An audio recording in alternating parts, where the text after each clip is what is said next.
Ready?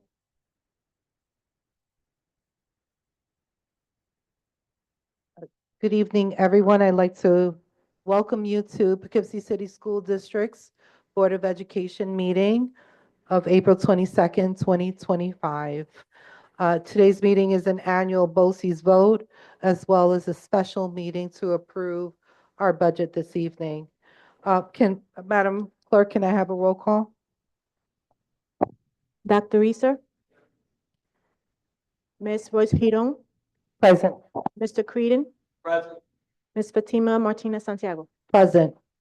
I'd like to make mention that our board colleague, Judge Thomas O'Neill, is not with us due to personal matters. And I would like for you all to please keep him in prayer as he is in recovery. If we can please have a pledge of allegiance.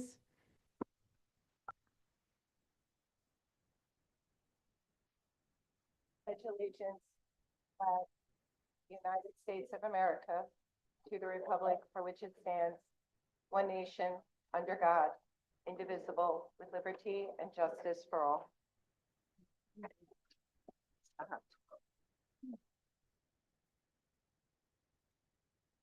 Okay, we will be moving on to procedures for citizens' comments. Individuals, whether in person or online, are welcome to share in public comments for 3 minutes. We are going to ask you to please stay within the 3 minutes. We cannot discuss personnel or student matters. You can speak very broadly about the budget and about positions, but we cannot engage in conversations about specific personnel, individuals, or students.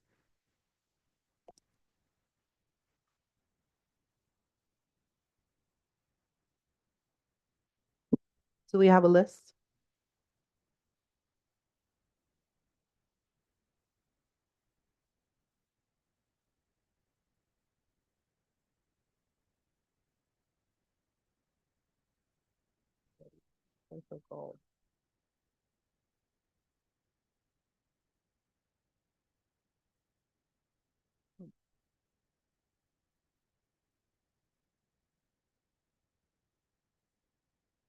Okay.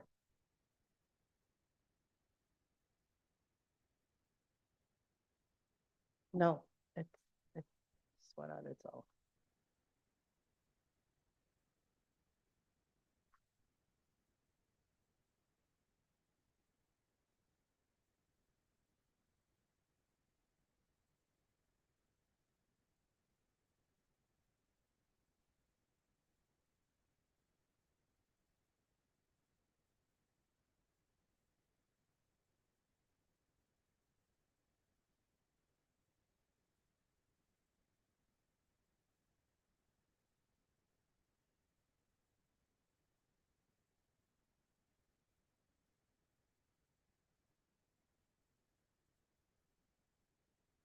Can I please have to the mic up front, Sheba Abraham, and I apologize if I pronounced anyone's name incorrectly.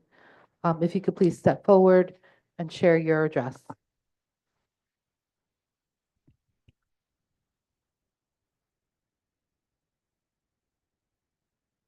Sheba Abraham? Okay, excellent.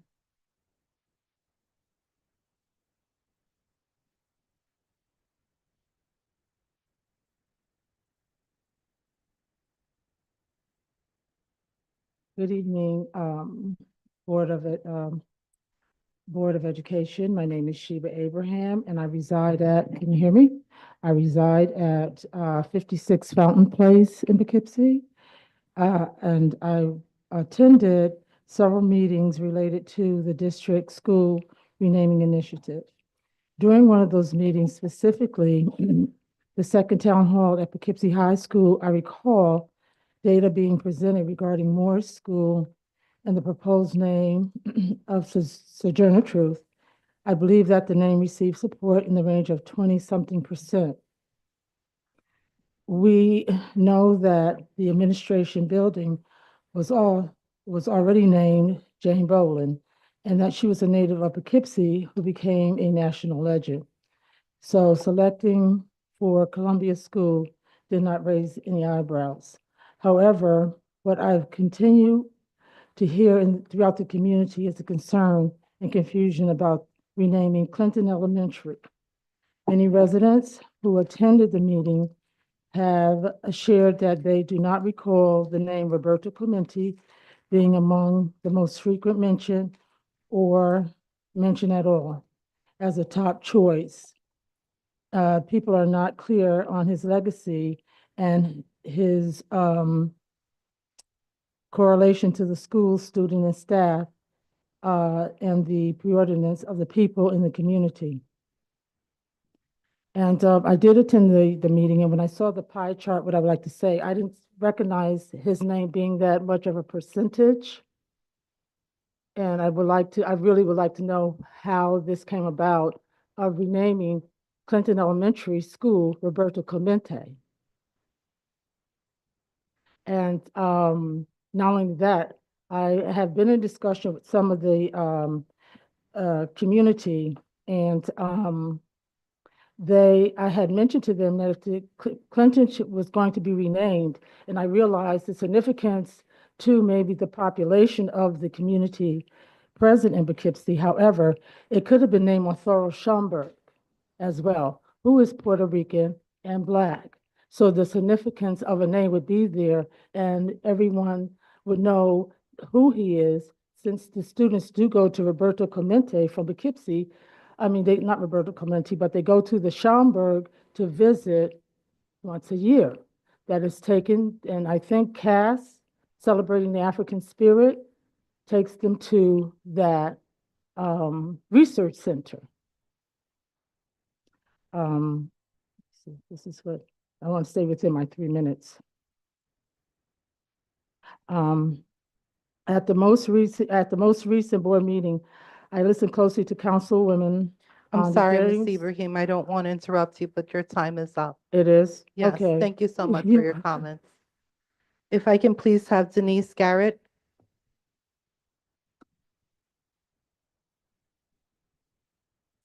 Good evening, everyone. My name is Denise Garrett, and I live at 118 Hudson Avenue here in the city of Poughkeepsie. I'm a proud pioneer, class of 1974. Yes!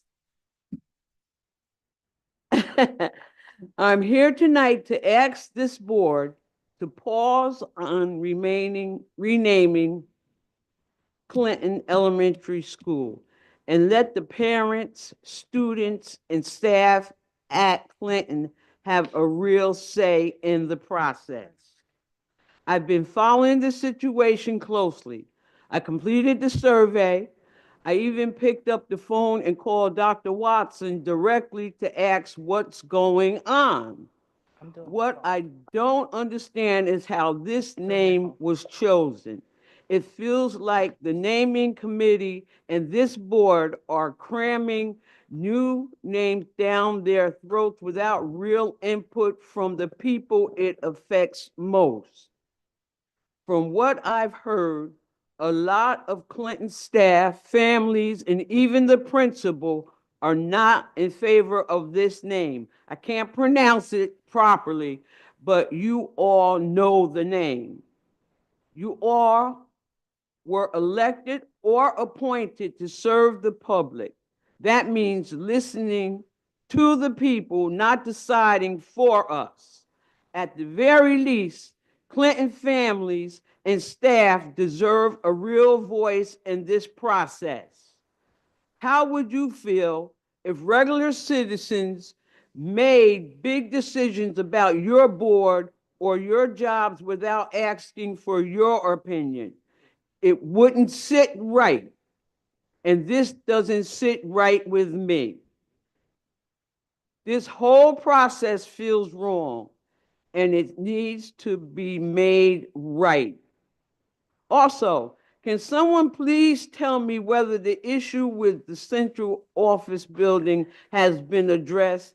I heard the district lost $100,000. Is that true? If so, how did that happen? You can reach me at, and I left my email, but I'll repeat it again. DMAMADEE2@verizon.net. I look forward to a response. Thank you, and have a good night, everybody. Have a good evening. Thank you so much. Pardon me? I said, thank you so much. Can I please have Giselle Green?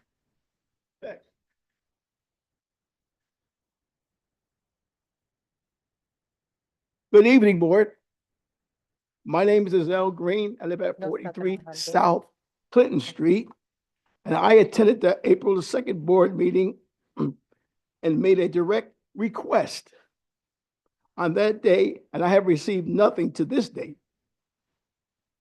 What specific criteria, these were the questions, criteria did the ad hoc committee use to select the final name?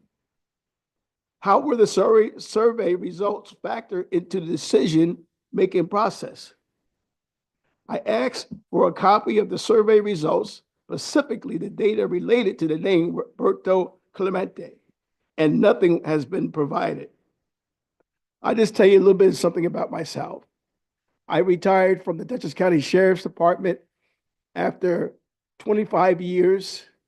I was selected as International Officer of the Year, where I went to Washington, D.C. to confront and talk to officers, police officers, and correction officers to get involved in the community. And I was accepted with a standing ovation. I've also coached 25 years, volunteer here in the city of Poughkeepsie for 25 years. I reached the level of HLA, highest league official. I also served 25 years with the Dutchess County Human Rights Commission.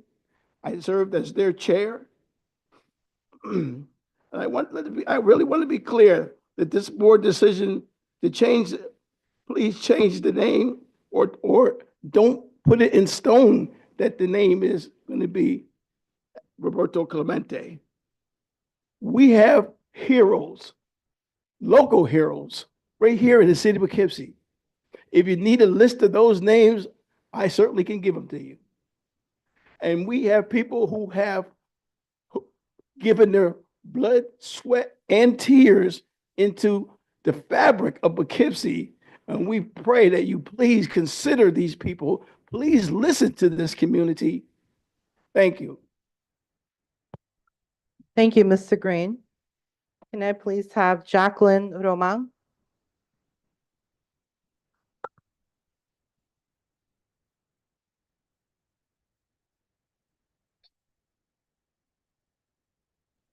Good evening, honorable board members, members of the community and staff. My name is Jacqueline Roman. I live at 175 Washington Street.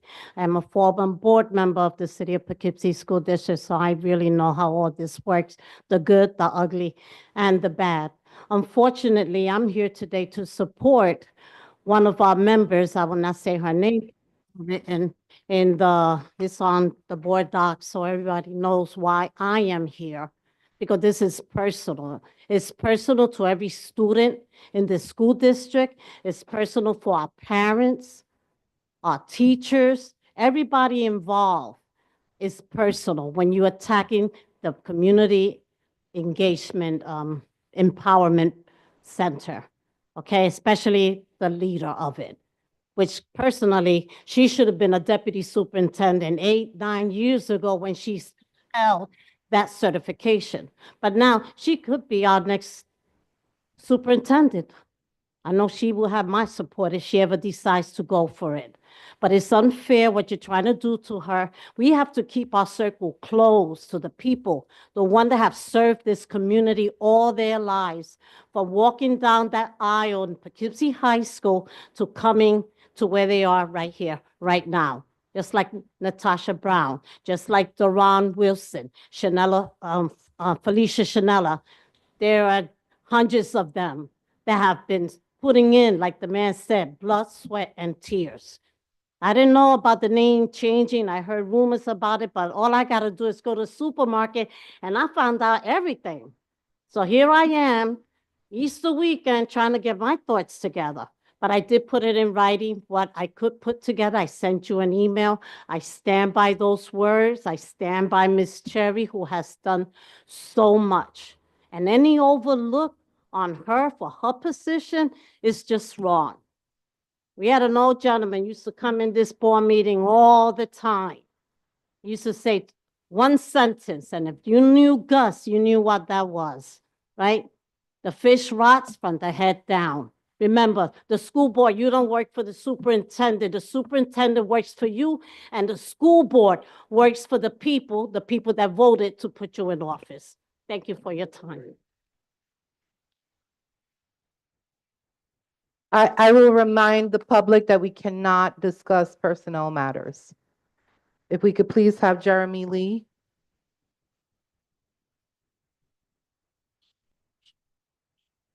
How you doing? Jeremy Lee. I reside at 8 Park Place, Poughkeepsie, New York, apartment 1.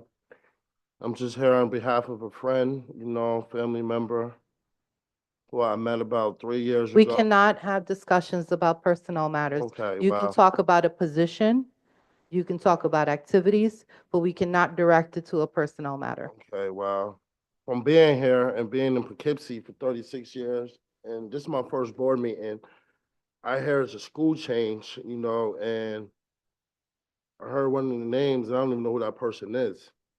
And I know from being here for 36 years, there's more than 5 people I can name off the top of my head that deserves that name, and the residents and the children, the people of this community should have a say on, where their kids go, the school name, where they go, because we help make this community what it is today. You understand what I'm saying? So I think y'all should take it into consideration and real thought, to hear the people's voice when it comes to naming these schools and the people y'all naming and us not knowing these people. You see what I'm saying? That's very important.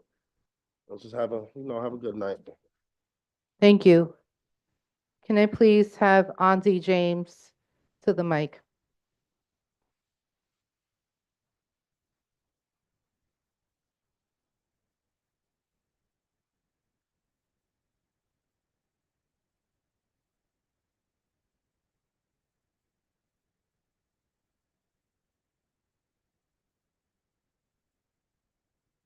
Good evening, Board of Education, Board of Education members, and Dr. Rosser. My name is Andy James. I currently live on 104 Hudson Avenue here in Poughkeepsie. I serve as the council member for the 5th Ward. And as you're aware, I did attend the April 2nd board meeting. And during the citizens' comments, I had asked a question regarding the process of renaming Clinton Elementary School, how it worked and how it came about as to the Robert Clemente Elementary name being given. Following my comments, the 2 chairs of the ad hoc committee provided information about the process and directed me to review the final 21 pages report. Most of the information I was pretty much already aware of.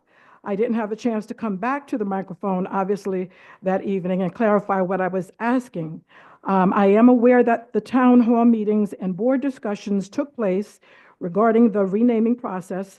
However, the past month, I've heard from and been approached by community members that were questioning how the specific name Roberto Clemente was selected. Many are seeking clarity on the process and voicing concerns of opposition to the final decision. In hindsight, my questions during the last meeting was quite simple, and that was, where is the data that pretty much supports the selection of the name? I haven't found any data or rational data explicitly explaining why the name was chosen or how it is a contribution which aligns to the aspirations of the Clinton school community. While I fully respect the Clemente legacy, the report does not make it a clear case for why the name was selected above others. And I couldn't find the survey data used for the selection of the name-based feedback from the community either. I strongly recommend that the board would pause or freeze the use of the Clemente name until more inclusive transparent, and data-informed process take place. This process should actually involve the staff, the students, the parents of the school, and clearly communicate how these surveys in the community feedback, of course, from the staff, parents, and students, once again, how they can decide and be participants in this choice. Please allow the people to be heard in the renaming process. The name will be on the building for many years to come, and the community wants to ensure and represent what the people would like as opposed to just the committee or a few individuals. Thank you so much for your attention in this matter. Thank you for your comments. Thank you. Can I please have Quincy Williams?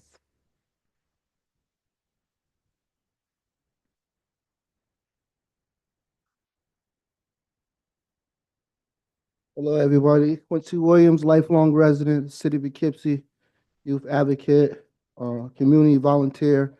I'm socially, emotionally, financially invested in my community.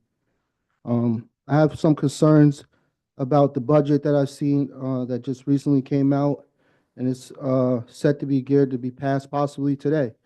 A lot of the concerns that I have is some of the things that are put in here are geared to push our community forward, but in my personal opinion, is really setting us back. Eric came to our school district in 2019, graduation rate down, student enrollment down. I believe one individual asked, what happened to the 100K deposit on a new administration building? That kind of been swept under the rug. Are we bringing that to the forefront? We're going to get any answers on what happened with that. Also, I have a few questions on, in the budget, we have a position for Director of College Readiness. We also have line item budgets for the Children's Cabinet. And I believe we have a department which is community schools, which a lot of us community organizations and volunteers volunteer for. Youth of sports organizations that partner with them, which has been tremendously great. Growing up in Poughkeepsie, I played youth sports, and working with community schools and their whole staff has just made it so much better, in my personal opinion, as I continue to volunteer. But we have Director of College and Career Readiness. We have a line item budget for the Children's Cabinet, yet we have a whole department with staff that is supposed to be handling that. I don't understand why that's in the budget. Also looks like we created another assistant soup position.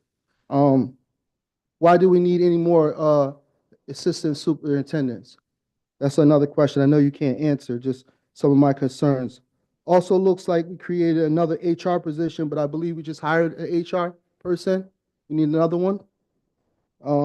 Also looks like the school decided to reconfigure all the school buildings and then make it knowledge to the public that this was going to be at a cost in a school district where enrollment is down. We're reconfiguring everything. $1.8 million to bus schools in the district that has always been a walk-in district. I remember walking to school every year until I got old enough to buy a car, buy a car, and drive to school, and has never been a problem. Graduation has been up. Our community has thrived. We work together. I don't understand why $1.8 million is needed to bus kids to school in a walk-in district in the city. A few other things I have. Sorry, written Mr. down. Williams, your time is up. Thank All you right. for your I comments. will be this back at the evening. next meeting, and I will finish addressing my concerns. But again, as a community member, as socially, emotionally, and financially invested in my community, I think we really need to take a look at this budget before we make any decisions to make major changes that will affect our community. Thank you, sir. Can I please have Ishan Yassing? And I apologize if I did not pronounce your name correctly. Good evening, board members, and thank you for this opportunity to speak. And first, I'd like to thank the people, all the people that were responsible for initiating the change in the names of some of the schools, and to choose names that are more suitable and more representative of the community. And I don't, you know, see any problem necessarily with the names that were chosen, but it's obvious that there is a huge concern within the community. So I would hope that the board would not go ahead and make a final decision on this until more consultation, especially with the families and staff of the Clinton School, et cetera. Again, as I said, perhaps Roberto Clemente and his legacy is perfectly suitable, but I don't see the harm in delaying that decision until until we confirm that that's truly the best choice. But whatever the case, it's definitely a groundbreaking and important development to change these names. The second issue is has come to my attention that position of executive director of community schools is proposed to be eliminated, and I think that a position of that importance also it would be a mistake to act hastily. And since we are expecting a new superintendent of schools soon, I would I would strongly advise that at least be put on hold for a while, and perhaps if it's found that it's really necessary, that it would be done later once we have a new superintendent. Thank you very much. Thank you for your comments.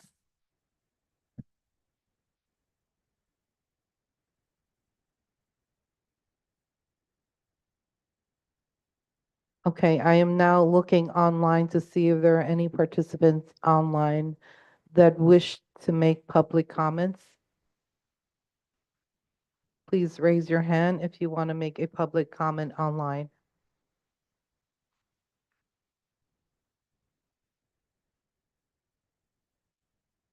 I'm sorry? I didn't put my name on it. Okay, we are getting to the end of our public comments. We don't typically have this many, but you're welcome to come up.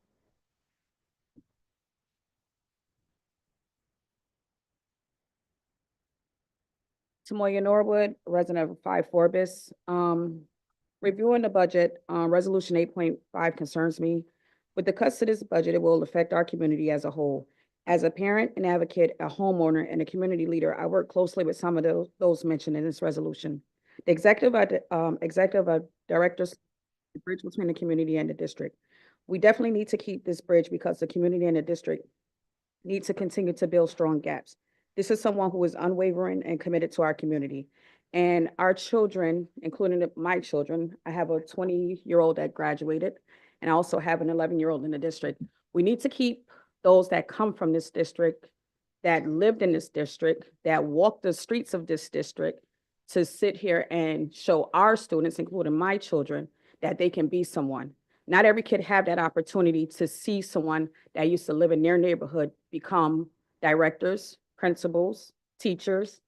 And personally, that's personal to me as a parent, and it's personal to me as a community leader.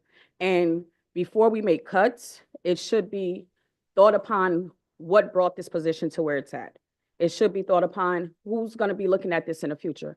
I have an 11-year-old daughter, and to see women, and my son who's 20, to see men as principals in your neighborhood, that's changing for our students. So before we make cuts like this, it should be brought to our students' attention, and our students should understand and know where these people come from. Thank you.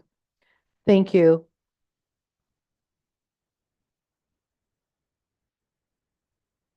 Okay, we will be closing this portion of our meeting.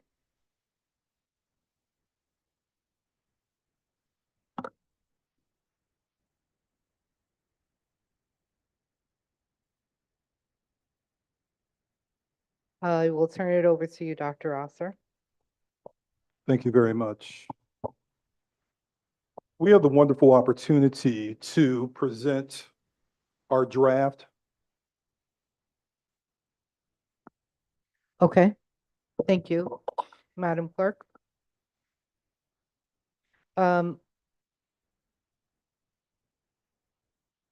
Madam Clerk, I'm going to need your lead on this. Can you please?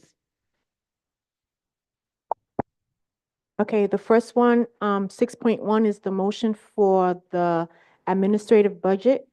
And it reads, the recommended action reads, be it resolved that the Poughkeepsie City School District Board of Education hereby approves the Duchess BOCES 25-26 administrative budget in the amount of $6,008,058. Can I have a motion on the floor to approve 6.1? So moved. Second. All those in favor? Aye. Aye.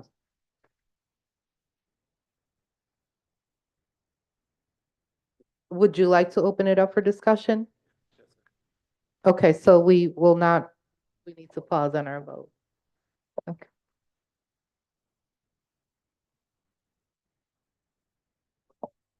Yes, as I looked at the regular budget, and I'm gonna vote for this line item.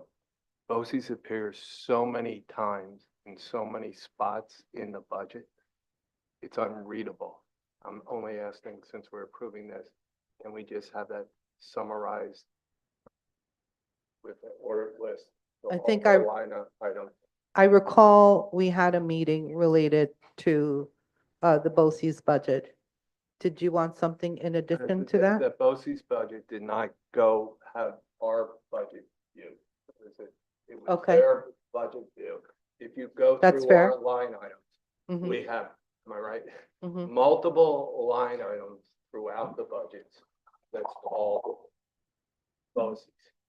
All right, and I just am only asking for the next, not a discussion, the next meeting, if we could just summarize that to the public meeting, then we could see what we're actually paying from a district, if Well- that's possible.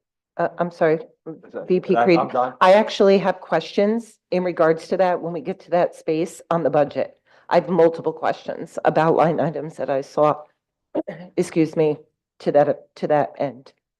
And my view is, I know I'm gonna vote for it, and the next meeting is for the public, and anything that summarizes stuff and makes it more understandable than,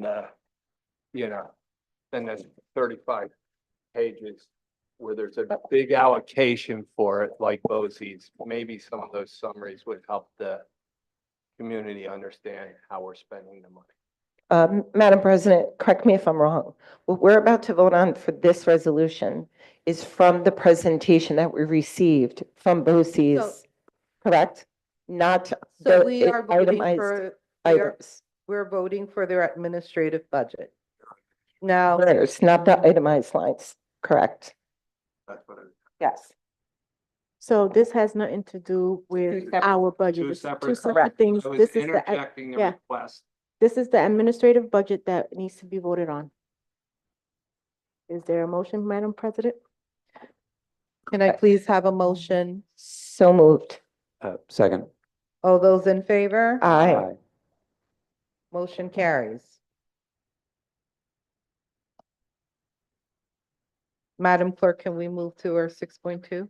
Okay, 6.2, we have 3 seats on the Duchess Board. So it reads, be it resolved that the Poughkeepsie City School District Board of Education hereby approves, we have the 3 blanks, for 3 vacancies to serve on the Dutchess County Board of Cooperative Education Services. And the candidates are Ralph Chiamento, Mark Fleischhauer, Bryce. Madam Board Clerk, can you please just, I'm sorry, just can you say the name and the districts that they're in, their home Sure, sure. districts? Ralph Chiamento's from Spackenkill, Mark Fleischhauer, Rhinebeck, Bryce Holland is from Poughkeepsie, Judy Moran is from Weebatuck, and Gully Stanford's from Hyde Park. Now I'm going to call each name individually. We could do a roll call.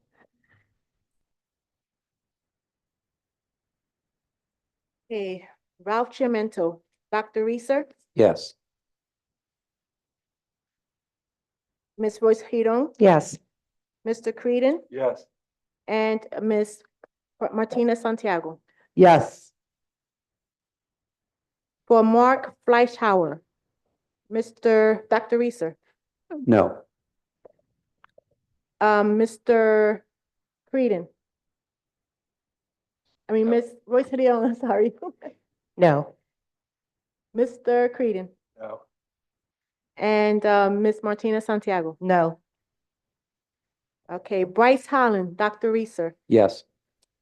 Ms. Royce Hill. Yes. Mr. Creedon. Yes. And Ms. Martina Santiago. Absolutely, yes. Judy Moran, Dr. Reeser. No. Ms. Royce Hill. No. Mr. Creedon. No. Ms. Martina Santiago. No. And Gully Stanford. Dr. Reeser. Of course. Ms. Royce Hill. Pause. Yes. Okay, Mr. Creedon. Yes. You were supposed to pause. And Ms. Martina Santiago. Absolutely.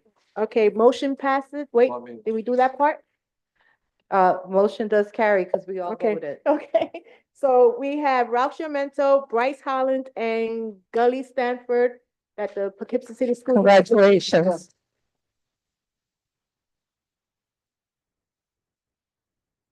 Okay, pass it back to you guys. Thank you, Madam Clerk.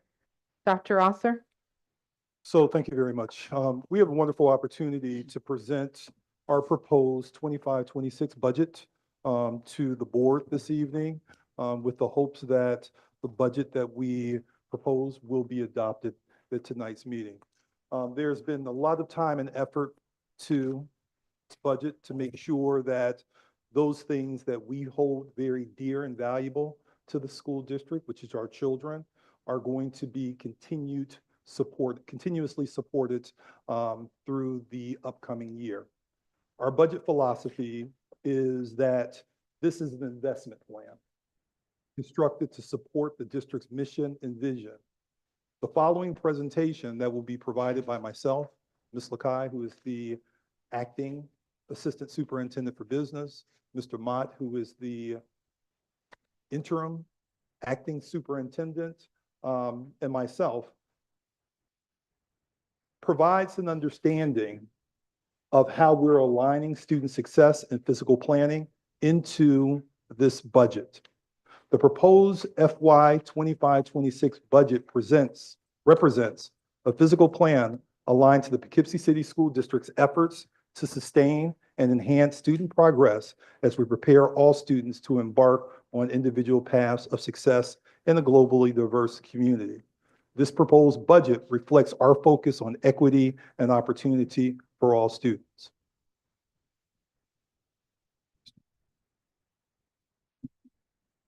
Next slide. Next slide. Good afternoon or good evening, board members and school community. I'm going to speak to you briefly about advancing student success. This current slide, which you all see in front of you, 25-26 budget. Again, as stated, this is an investment moving into the 25-26 school year. We are excited to speak to offering transportation to our pre-K to 5 students as we begin and prepare. Provisions have been made for this provision to take place. We're excited about that. Our instructional programs across the district, pre-K-12, we are very excited to continue with investing in our vertically alignment of our K-8 elementary ELA and math programs, our foundation programs. Over at our middle school, we have provided additional coaching to our staff and our administrators this school year. We anticipate continuing with that during the 25-26 school year. We have also piloted several different curriculum programs there that we fully anticipate adopting in the very near future. Our extended learning program, after school program as well, moving into the 25-26 school year. Again, we're increasing the opportunity for our students in pre-K to grade 8. We are funding, which you see in this presentation, investment the general funds pre-K to 5. We are using other resources, grant funding for our 68 students, our middle school students. In other words, we are increasing from 3 days to 5 days starting in the fall. So we're very excited about that. Once again, that's a big heavy lift. That's a major investment, increasing our extended learning time program from 3 days to 5. We're very, very excited about that. In addition, we hope Uh, What you're saying is so critical and important. I just want to make sure that your voice is really heard. So if you could speak closer to the mic, because I don't want anyone to really miss out on what you're saying. No, fantastic. No, I appreciate that, Board President. I hope you all can hear me clear. I'll just say a couple more points going back to the beginning that we are excited to offer transportation in the 25-26 school year to our pre-K to 5 students who reside outside of half mile from their home school. Again, beginning the school year. We've been trying for a few years now to do so, and we're happy that that is coming to fruition. Provisions are being made to do so, and that will begin this fall. Many of you will begin receiving notices real soon regarding next steps in that regard in terms of addresses and routing information and et cetera. Another highlight in this budget that we have invested in is our continuing support for our instructional programs. Once again, we will continue with our vertical alignment, our ELA and math programs across the district. We are continuing with our coaching that's been taking place, and particularly across the elementary buildings that we moved into our middle school this current year. We will continue in the 25-26 school year, coaching our teachers and our administrators there. We have also piloted quite a few programs at the middle school that we anticipate adopting for the use of our students and teachers as we look to increase our student success in that regard. We've done multiple presentations on our pathway transformation initiatives across the district. Again, we are in our initial implementation of such. We've invested in our Smart Scholars Coordinator. We have dual enrollment with our Dutchess Community College. We're very excited about that, offering some of our 9th through 12th grade students an opportunity to do so. We continue with our Pathways 4+1 programs, our CTE pathways that include art, CDOS, et cetera. Our multilingual learning supports, we're investing in them continuously for the 25-26 school year. We have included in our 25-26 budget an ENL transition counselor, which is we're in the process of hiring and interviewing that individual. That person will be responsible for working with our Director of Multilingual Education and our individual students for this particular subgroup that we find is one of our rapidly growing subgroups. So we won't lose any of our multilingual learners as they enter the country, as they enter our district and looking for support within our school district. They will find that individual that will be working hand in glove with the family and the schools to assist them in transitioning into the district throughout as they progress through the grades and as they transition out. So we're very excited about that. We also want to mention that our dual language program is a very popular program. It's growing, which will enter grade 3 at Smith, which will be one of our newly reconfigured 3 through 5 buildings this fall. We have several other programs, a diagnostic tool for biliteracy, and we've also increased our number of full-time equivalent staff members at Poughkeepsie Middle School by 1 FTE this fall to support our multilingual learners. Once again, one of our rapidly growing subgroups in the district. As always, we continue in moving forward with our highlighting our budget student successes, student with exceptionality support. We are in compliance, and we continue to work to be in compliance and offering all of our students with exceptionalities the academic, social, emotional support, even with their extracurricular activities in that regard. We'll move into the next check on the board there, not the next slide, but the next check, and the Art and Music Education Initiative. We're still supporting our band orchestra strings opportunity for our students. We're still funding our support for district-wide plays and performances that many of us have participated in and supported our students. That you'll see in the budget we're hoping that you will adopt this evening. As far as our social emotional learning, We hired, in our budget, we've included in our budget, I should say, an additional social worker that will be assigned to the middle school for the fall. Again, middle school, we have one, and it's a very large building, just shy of 1,000 students. One social worker, when you do the math, do the ratio, we know that that was not enough. I know the social worker who is currently there have been advocating for additional support. And that additional support is in this budget for an additional full-time equivalent, full-time social worker that will be assigned to the middle school.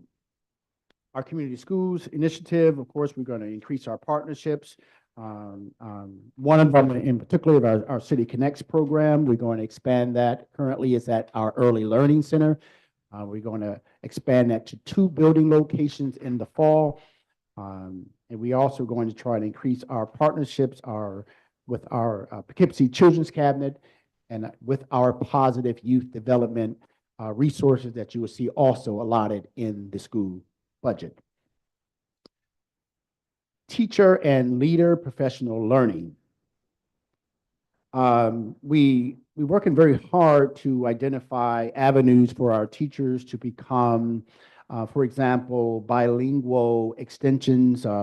Again, I've mentioned previously that our largest growing subgroup is our multilingual learners. And so we oftentimes find it difficult to identify teachers who are certified in those areas. So we are looking for avenues to provide our current teachers with additional certifications in ENL and bilingual. And so that's what we will continue to do. We also are looking to partner with SUNY New Paltz and what's called a teacher residency program as well. More information will be forthcoming in that regard, but that is also included in the budget. I wanted to just mention the fact that we are looking to support, again, our multilingual learners, our teachers and other professionals, so they can return to support our students. And finally, to highlight in advancing student success in this budget, we have been working over the last several years equity fixes in our budget. Our non-aligned in particular, we're going to be doing a presentation later on in the school year sometime in May regarding our equity adjustments, salary fixes to ensure equity across the district. So those are just a few of the many highlights that are in this budget that we feel will aid and assist in building on the successes of our students and what we have done in the past and as we continue to move forward in the 25-26 school year. Thank you, Dr. Rosser. Yeah. Next slide, please. Yes.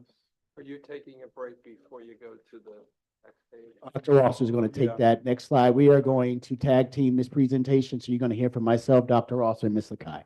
Okay. So are we holding questions till the end? Let's please do. If you don't mind.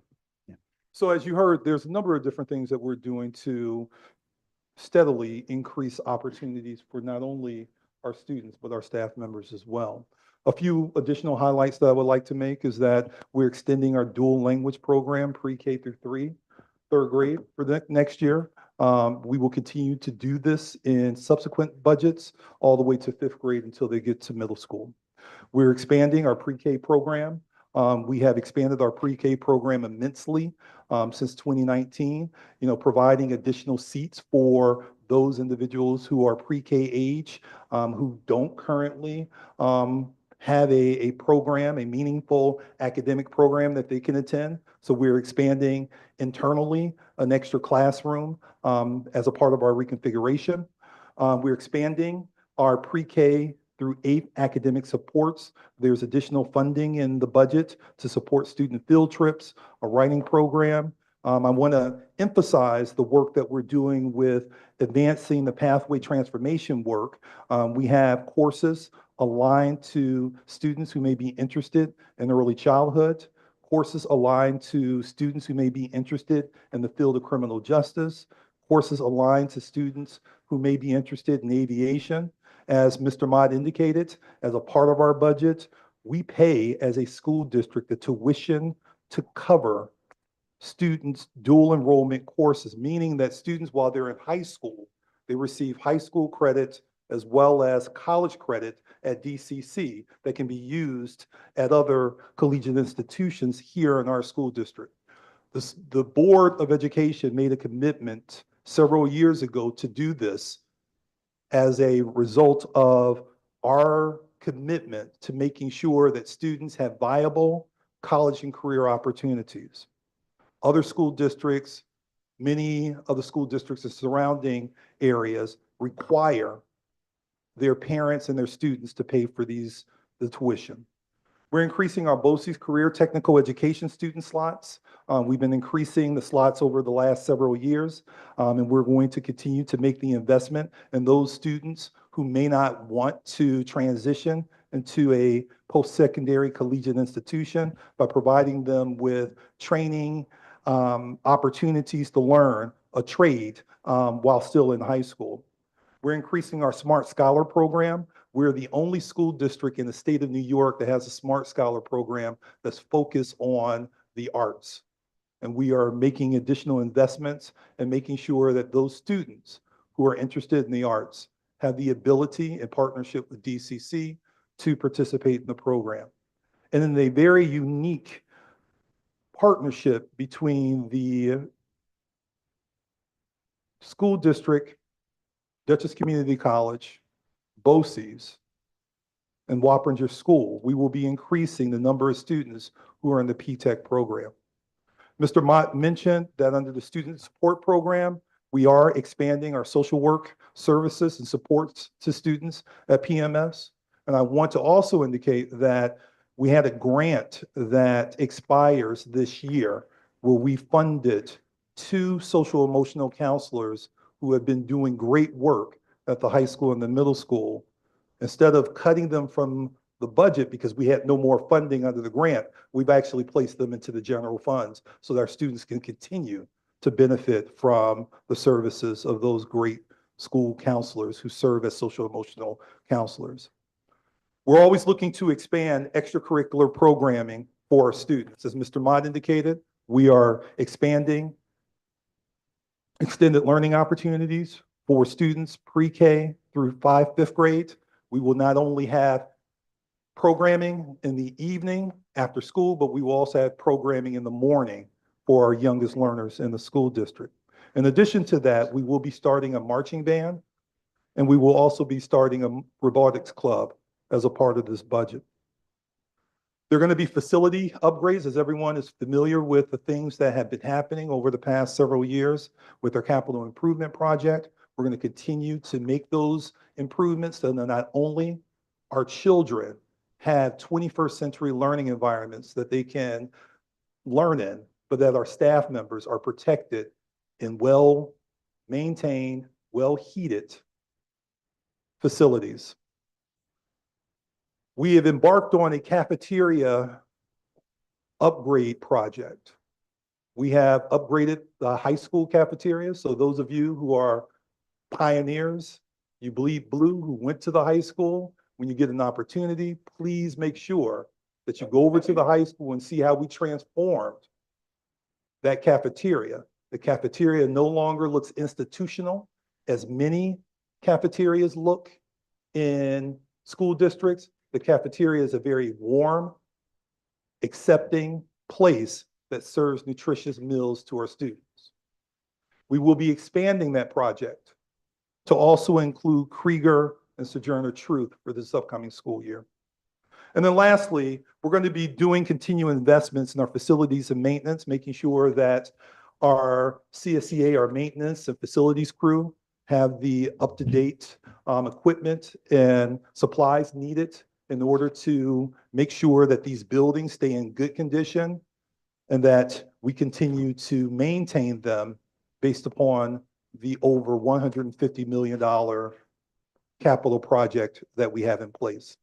Ms. Kai? Thank you, Dr. Russer. Good evening. Before I go to the proposed budget, I just want to take this opportunity to thank all the stakeholders and their input during this budget process. When we started this process in early November, we had an opportunity to have the conversations with principals, with directors, with the community members. We had 2 forums and we got excellent input from our community members and the Board of Education, who always gives us a great ideas for us to get better. So thank you for all of that work that you did contributed to this budget tonight. And our proposed budget for 25-26 is 147,634,460. Therefore, it's going to be 8,939,082 higher than previous year. When we look at the tax levy for this year, we're going to see that our tax levy for this year, it's 1.247. In comparison to last year, that was at 3.250. So we are taxing 1.247. Our fund balance used to balance this year's budget is 5,245,264. Therefore, the remaining of our fund balance, inclusive of restricted and unrestricted, is going to be 36,872,492. And if I Next can, slide, please. yeah, if I can just interject real quick, I just want to focus a little bit on the proposed tax levy and just to sort of point out to what Ms. Lakai spoke to. Last year, we raised taxes by 3.25%. This year, we're proposing to raise taxes 1.247%. We in the school district have always been mindful of the residents, those who are homeowners. And we also want to make sure that when it comes to educating students, that we're not burdening our community, the taxpayers, the homeowners, in such a way that will then bring stress to their financial situation at home, particularly given the financial conditions of our country and what we've been seeing of late.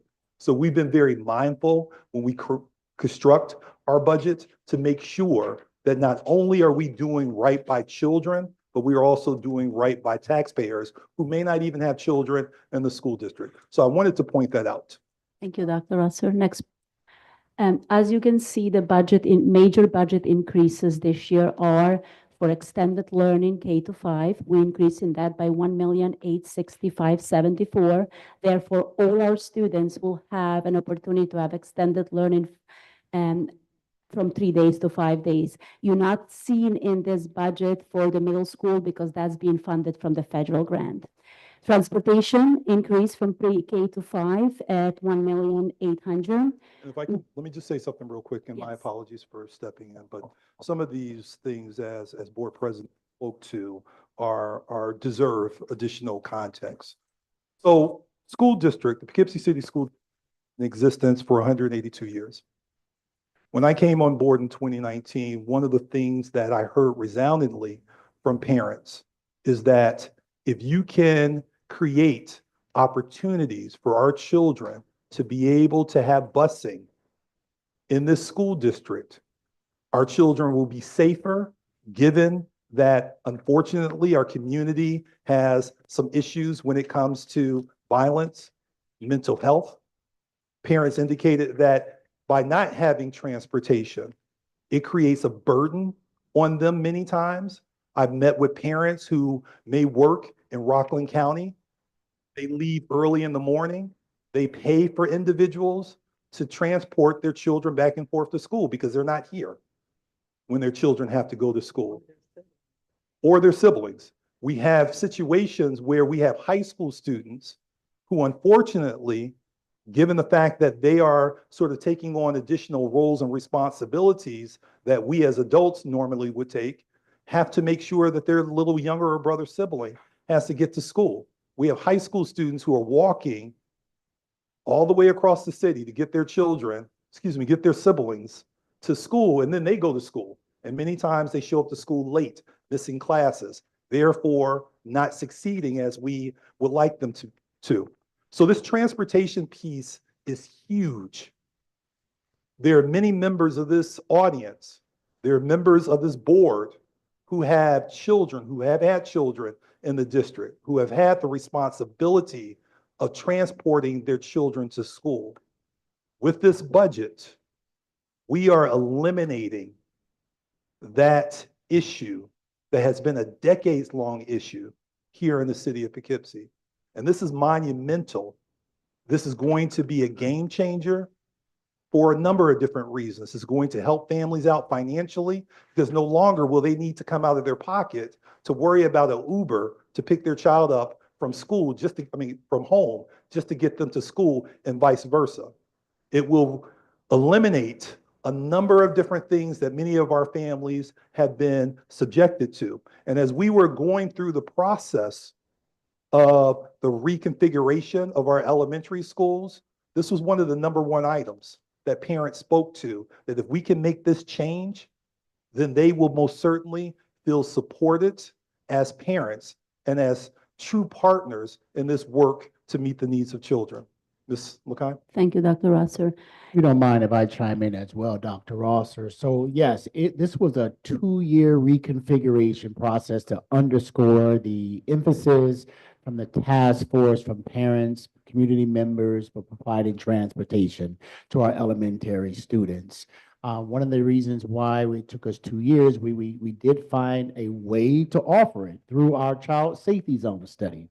And with that child safety zone study, we also figured out a way how to fund it so we can sustain it every year, knowing that it's a 90% reimbursable item. So I wanted to emphasize and underscore Dr. Ross's point and emphasize that through leading the elementary task force for reconfiguration, it was the number one indicator if we can solve such hardships, challenges for parents getting their students to and from school, especially during inclement weather. We figured out a way to do so. We're very pleased to share that with you and that's emphasized in this budget. So I just wanted to underscore that point, Dr. Rosser and Ms. Sakai. Thank you very much. Thank you, Mr. Mott. In addition to what Mr. Mott said, this budget also includes an increase on investment on the instruction, general education instruction by $2,803,850.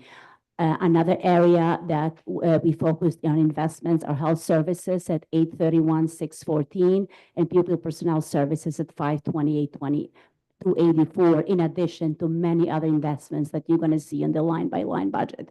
Our major decrease in this year's budget was the district supervision.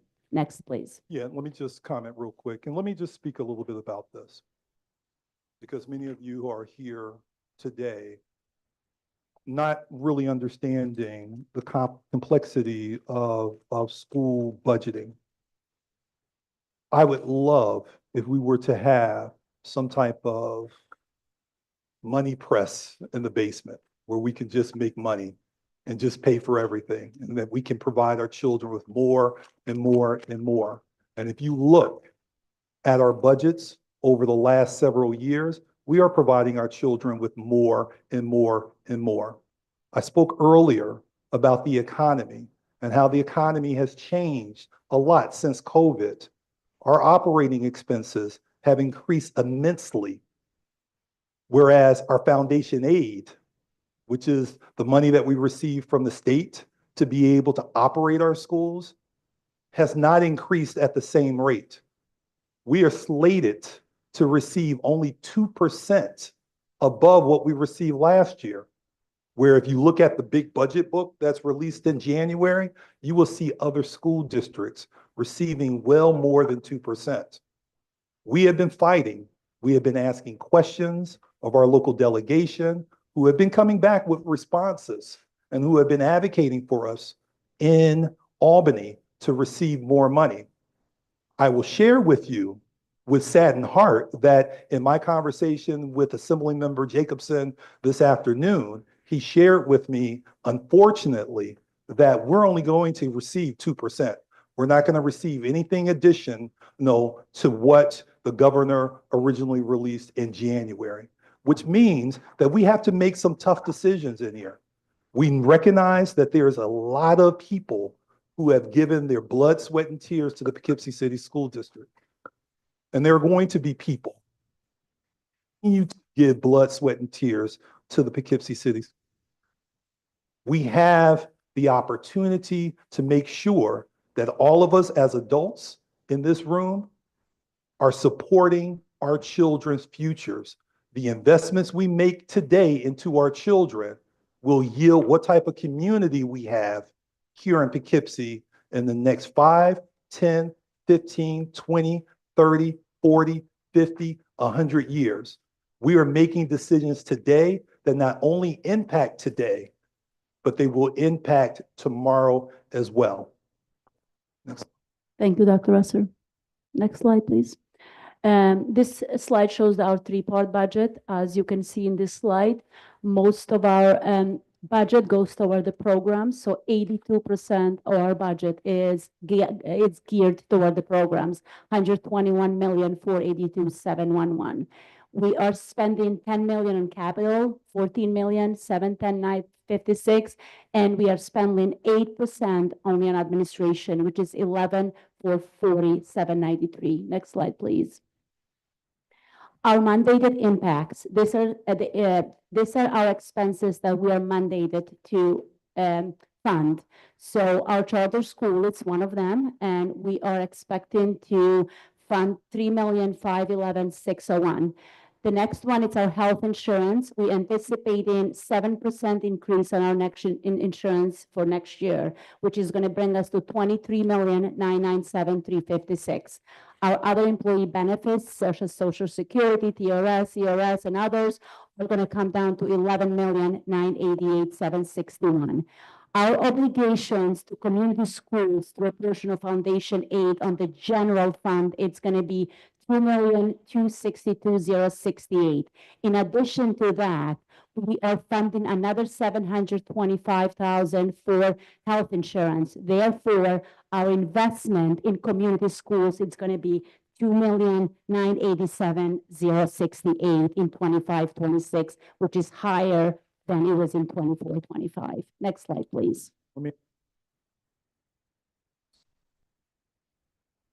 Some of these mandated impacts, I just want to make sure that I'm using this as an educational opportunity for communities that have me here today, and I'm grateful that you are here because you have an interest in the lives of children, and your today is a reflection of that. Some things we have no control over.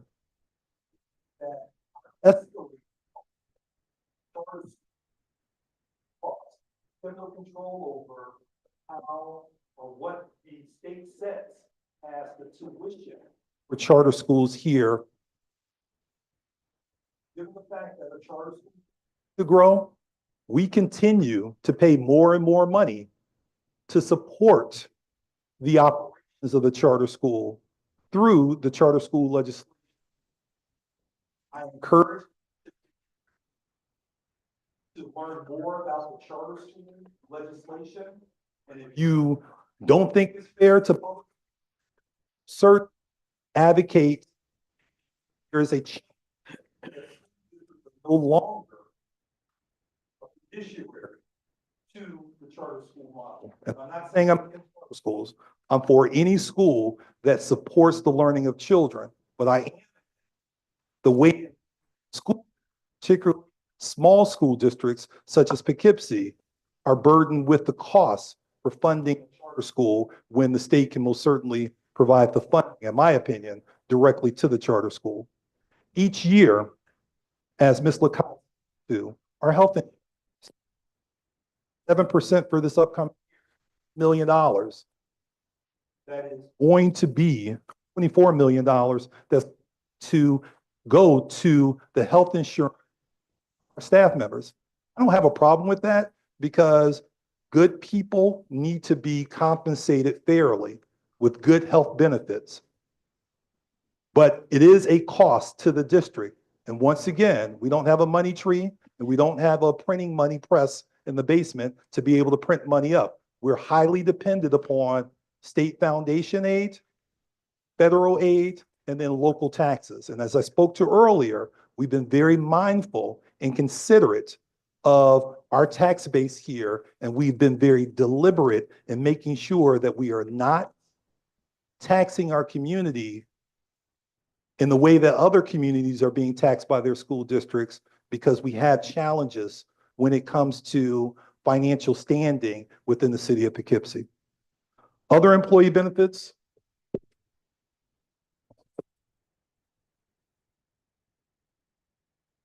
Other employee benefits, this is something else that's also an escalating cost, which I just want to make sure that everyone has an understanding that these are mandated expenses. And when we look at that 2% that we receive in additional state aid, foundation aid, it doesn't keep up with the mandated costs, and it doesn't keep up with our own expenses as well. Ms. Lakai? Thank you, Dr. Russell. This slide shows our restricted reserves. I'm not gonna read them one by one, but I'm just gonna explain that the left side explains all the reserves that the district has at this moment. Amount in the reserves as of June 30th, 2024, proposed, what we are proposing for the budget, and then what we have remain in reserves and in the reserves funds. The one thing I want to mention too is the future capital projects, because as you can see, we have three different type of reserves for the capital projects. And on the proposition, we're gonna, the 2021, it's gonna go for the propositions. So we can, and the 10 million, it's also going to be used for J building building. And real quick, the restricted reserves, and we've done presentations on this in the past so that our community is fully educated on this. Our restricted reserves serve essentially as our savings account. These are the dollars that we can put away for a rainy day. And let me be the first to share with everyone that those rainy days are upon us, because if we look at the foolishness that's happening at the federal level, where there are money, financial resources in jeopardy across the country, we have not necessarily felt the impact of it yet here in Poughkeepsie. But I believe that all school districts, particularly in New York, will be feeling the impact. And right now, what's at jeopardy is our Medicaid, and we receive quite a pretty penny when it comes to Medicaid reimbursements. What's potentially at jeopardy due to the closure or the defunding of the federal education department is potentially title dollars, which we rely a lot on title dollars here in our school district to be able to supplement student learning and need. And what's also at jeopardy are federal grants, as well as support, financial support for students with exceptionalities. So I share all of this with you because I want to make sure that when you walk away from this meeting today, that you're much more aware, and that those of you who are critical advocates for our children will continue with the charge of making sure that when you're hearing things on the radio or the television, as they call it, that you have an understanding of the implications that it may have on what we're attempting to do and what we are doing on behalf of our children here in Poughkeepsie. Thank you, Dr. Russell. These are our sources of revenues. So as Dr. Russell said earlier, property taxes, which include real property taxes and store taxes, those are about 33,565,000. Our total local sources estimate about 5,758,978. Our total estimated state aid, 101,626,412, which is flat 2%. And our state aid and federal aid, it's 1,438,800. Therefore, our total estimated revenue, including fund balance, it's 142,389,186. Slide, please. This shows breakdown of our revenues based on the numbers previous, based on percentage. So 71% of our revenue is state aid. Therefore, any changes in state aid heavily affect our district. Our property taxes are at 22%. Other revenue, it's 4%, and total fund balance used to balance the budget was used this year, it was 3%. Next slide, please. Mr. Mott is gonna take this. Thank you very much, Mr. Clyde. We just want to emphasize the importance of our May 20th community vote.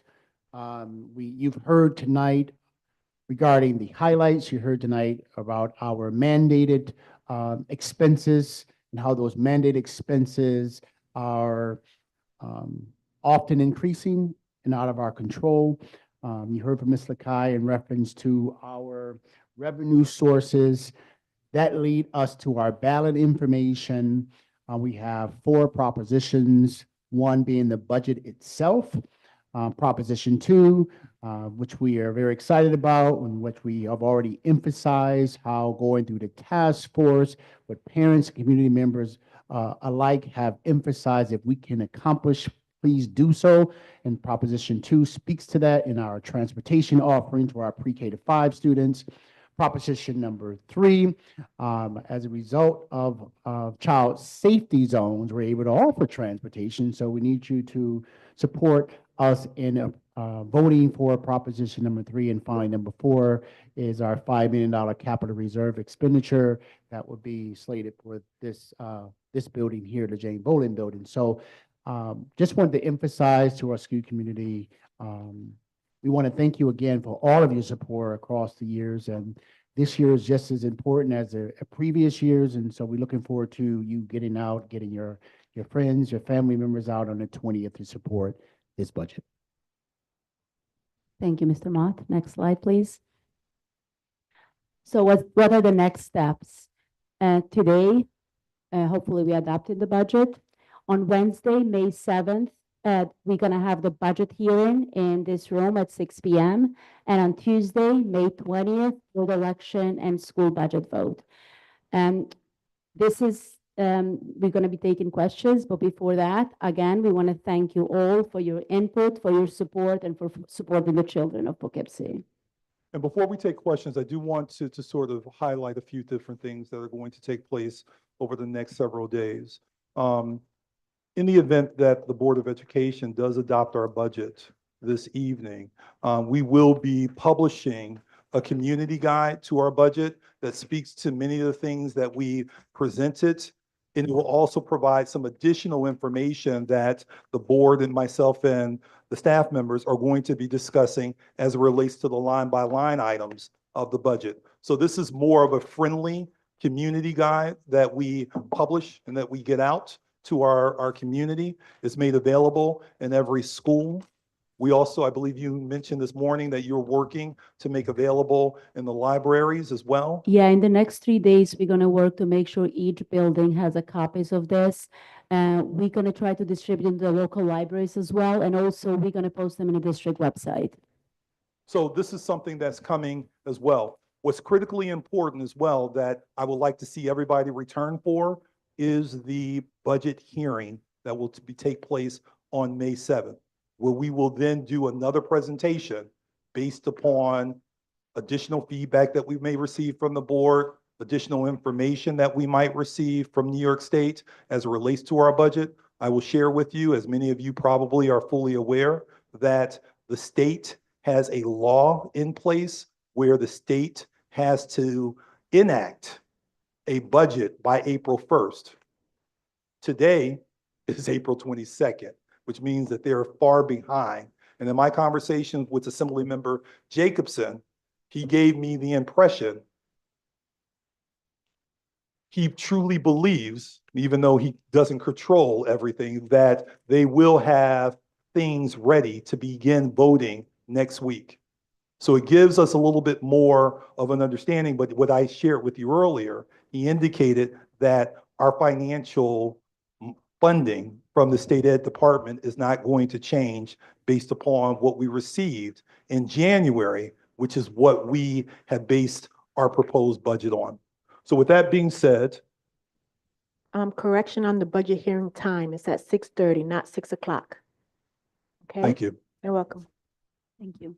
So with that being said, board colleagues, do you have any questions related to our proposed budget for the 25-26 school year?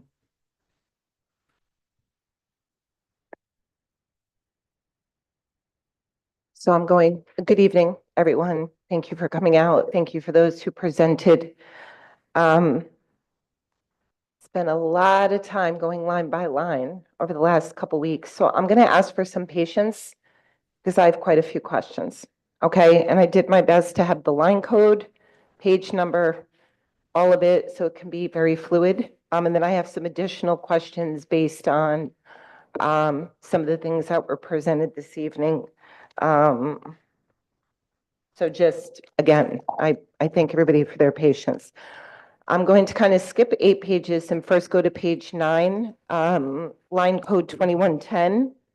And in the notes, I see that there will be an excess of teachers due to decrease of enrollment covered by attrition, and that is district-wide, it states. Again, everything that I'm asking and stating, I'm doing so as an individual board member, so I will state that first and foremost. Can we get a little bit more information on that, please? District. You want to take care of that one? This is the elementary reconfiguration, declining enrollment, and how we are treating, how we're. Thank you, Ms. Royce, for that question. So we have done a thorough job with the reconfiguration process to the point we are now ready to share staffing with our building principals. We are aware of the projections of enrollment for the 25-26 school year in grades 1st through grade 5. We understand that pre-K, K will change between now and, of course, September. Although we know we are offering 6 sections of UPK, 3 each at the two primary buildings, Truth effective July 1st and Krieger as well. So what we have done is really took some of our excess teachers. For example, we currently have 10 academic support teachers or support staff at the elementary level providing ELA and math intervention support. We're using 2 of those FTEs to increase those support services to 12. And that's because of the need at the primary level. It is our objective, it is our goal to focus on students who are entering K with not a lot of pre-K previous experience, providing them with additional support so they are progressing grade level to grade level, next grade level ready. So that's what we have done with 2 of our excess teachers. The rest have been backfilled with retirees that have retired. We noticed we haven't seen a posting for them. And so we have made provisions for that in recognition to that. And let me just also point out real quick to Trustee Royce, when you look at that particular line, it's all zeroed out. There's no money that's there. So we don't have excess teachers sitting without being assigned somewhere. Correct. So what happened is, for us to be transparent, we did not want to remove that line from the budget, but because we have to use it for ST3 reporting with the SCD. So those dollars are just reallocated on the right lines that they're going to be used. And again, just to emphasize, we do anticipate an increase, 3 math, 3 ELA, AIS support teachers at our primary buildings, pre-K to 2, and 2 each at our 3 through 5 buildings. Well, and that's good because when I went line by line, I didn't see AIS come up anywhere in his line budget, right? So that's why I've started where I've started, and then I'm going to go back. And I know Vice VP Creedon, give me 1 second, Dr. Esser. He has a question on 9, so I'm going to pause for a second. You're there. You were on. I also have a question on 9. I don't know if it's on. Yes. You're on. Averages are averages and the head count, but as a board, a fiduciary body, it would be nice if we could say how much of the increase was driven by the new contract. You know, how is that affecting it? Where is our average step now falling as a mean? So we could look at the progress as opposed to just individual numbers on a line item. Because it could be that it goes down not because of head count, but people retire, or we could get more low paid or more high paid. But is there any way to sort of capture that? I know this is the granular level, but sometimes as board of directors and we look at taxes, you may need that composite. Because how much of this increase is due to the new budget? That's not an accusation, but as the fiduciary person responsible for that, signing that contract, somehow we should be able to capture that, and the same would be true in the administrative or wherever, that it's a little too granular to make it as a Well, board director. Well, you're making a great point. Thank you for your question. Very, very good questions. Well, our negotiations tab in our financial system, we have financial system with lots of information in there. Our negotiation tab breaks down by employee, it breaks down by unit, it breaks down. You will have to probably come and spend a whole day with me in the office, and we can go over everything because everything is breaking down in financial system. However, when it comes to the budgeting tab, it does not print all that information. That would be like, it prints just the way how we distribute it to the board and the community. But yes, you can go under different tabs under the Envision and be able to retrieve any information needed. Yeah, and then when you look at it, even the effect, like you have the healthcare, that's in a line, in the line item. So we have the new contract, healthcare, more or less teachers, and the line item budget doesn't give us that view as a board. That's all I'm saying. Yeah, if that's a request moving forward, we can figure out how we might be able to present that information. I do want to share with the board and our community that each of these line items, there's a story into each of these line items. I'm well aware. I've read the thing that comes from the state. There's a line item. But also for the privacy of the employees and the unit members, all those systems have names, have social security numbers. For the privacy of our units and our employees, we can't print that information. But that's an even more reason Get for us to the mic. Yeah, we to can ask do for some that type of, abstraction. we could do So some we type of can summary, find the right? person. Yes, Right. absolutely. We can figure out, but I would probably suggest that it take place prior to the budget process, and that we don't spend a lot of time speaking about that here, but particularly we may want to look at, and of course, Mr. Mott, I'm just sort of putting this out there for you to consider, doing a workshop presentation around, when we do our monthly financial updates, but doing one specifically around contractual obligations, the increases. What does this mean for this set of employees who belong to this collective bargaining unit? What it means for, because that's a very extensive presentation and conversation. Yeah, we would love to do that, and thank you. And I think VP Creighton has a point for sure. And I do think that's super macro. But our responsibility as a board, first and foremost, is always around fiscal responsibility. So again, just asking for the patience. I just want to make sure that what I've read, I'm getting the answers to, because I'm going to stay as consistent as I can from the moment I took this position.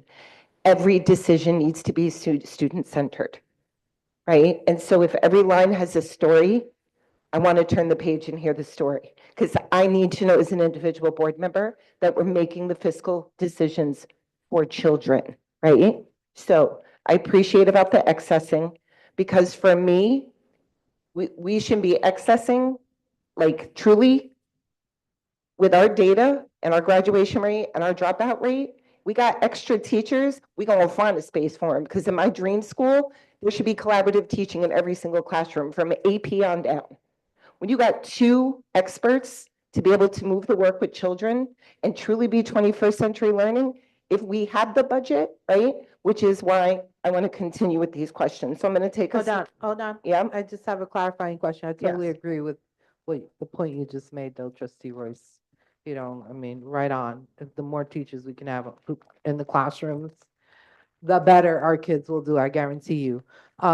So I had a clarifying question though about what you had said about pre-K going into kindergarten, and that we're seeing need. And not that I want to get into an extended, because this is budget based, but I don't want to miss out on that point of what is emerging and where is the need, and that we're compensating somehow for that need. No, thank you, Board President, for one of the, the emphasis of the importance of working with our incoming kindergarten students. We are seeing a flat line of data of students entering kindergarten ready. So as a result, they are taking an extended time trying to get up to K and even to be ready for first grade. So I underscore what Trustee Royce have said, and you have underscored as well, which we have done is to have taken every additional FTE and we have put them in some type of support role to provide not only additional support, but reduce class size as well.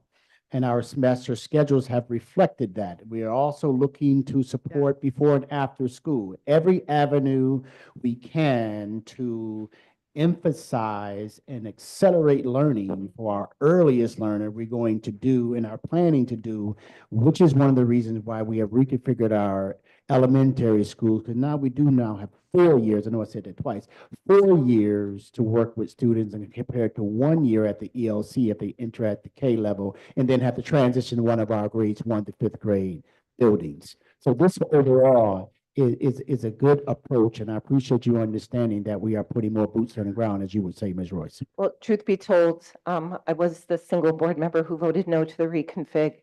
And I still kind of stand true in that no vote. Maybe my thoughts will shift as I learn more and hear more from here. And I'm going to kind of speak to that a little bit this evening as it relates to this document. Okay. This is just a clarifying question. I hope it's not the minutia of it, and I apologize. Margarita, on the top of page 1, we got D, E, F, and then increase, decrease. It says G minus E. Oh, that's. Should that be F minus E? Yes, that's my Okay, typo. My again, apology. not a problem. I've read budgets as an educator, not as a board member. I just wanted to make sure I was reading this correctly. Okay. So page 3.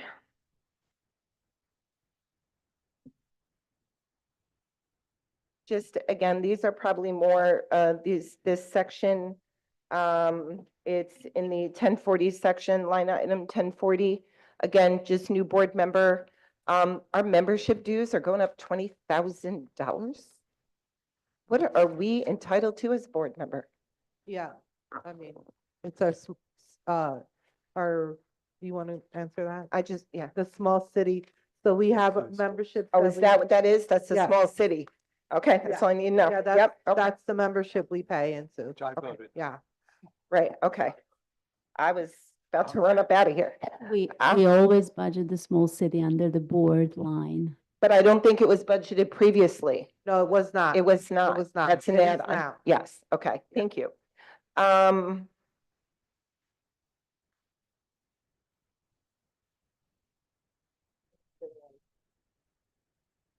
That's okay. So also on page 3, and this is, again, respectful, this is not personal, this is about positions, right?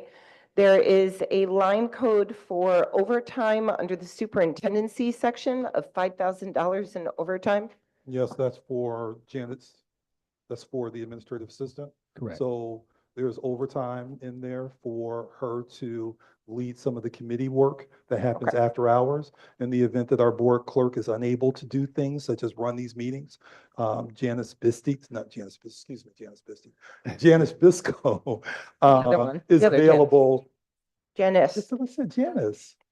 Janice. Janice Bisco is available to, so the line item is there. Yeah, the line item is, yeah, I don't receive overtime. Yeah, respectfully, I was about to shut that down. No, that's, remember, Okay. she does a lot with the Okay, parent respectfully. action committees that take place on Saturdays, so keep that in mind. All right, great, thank you And for answering that. just a reminder that our superintendent contracts are separate discussions that Yes. we already voted on and have passed through. Right. That's why I just wanted the clarifying question. So line code 1310, 160.11, What page? still on page 3. Which Okay. line? Internal Um, claims auditor. Down at the bottom. Yeah, 1310.160-11. Mm-hmm. Okay. So I just need some explanation there, right? Because, and if we move up, before we go there, go up under business administration. So it's 1, 2, 3 lines down.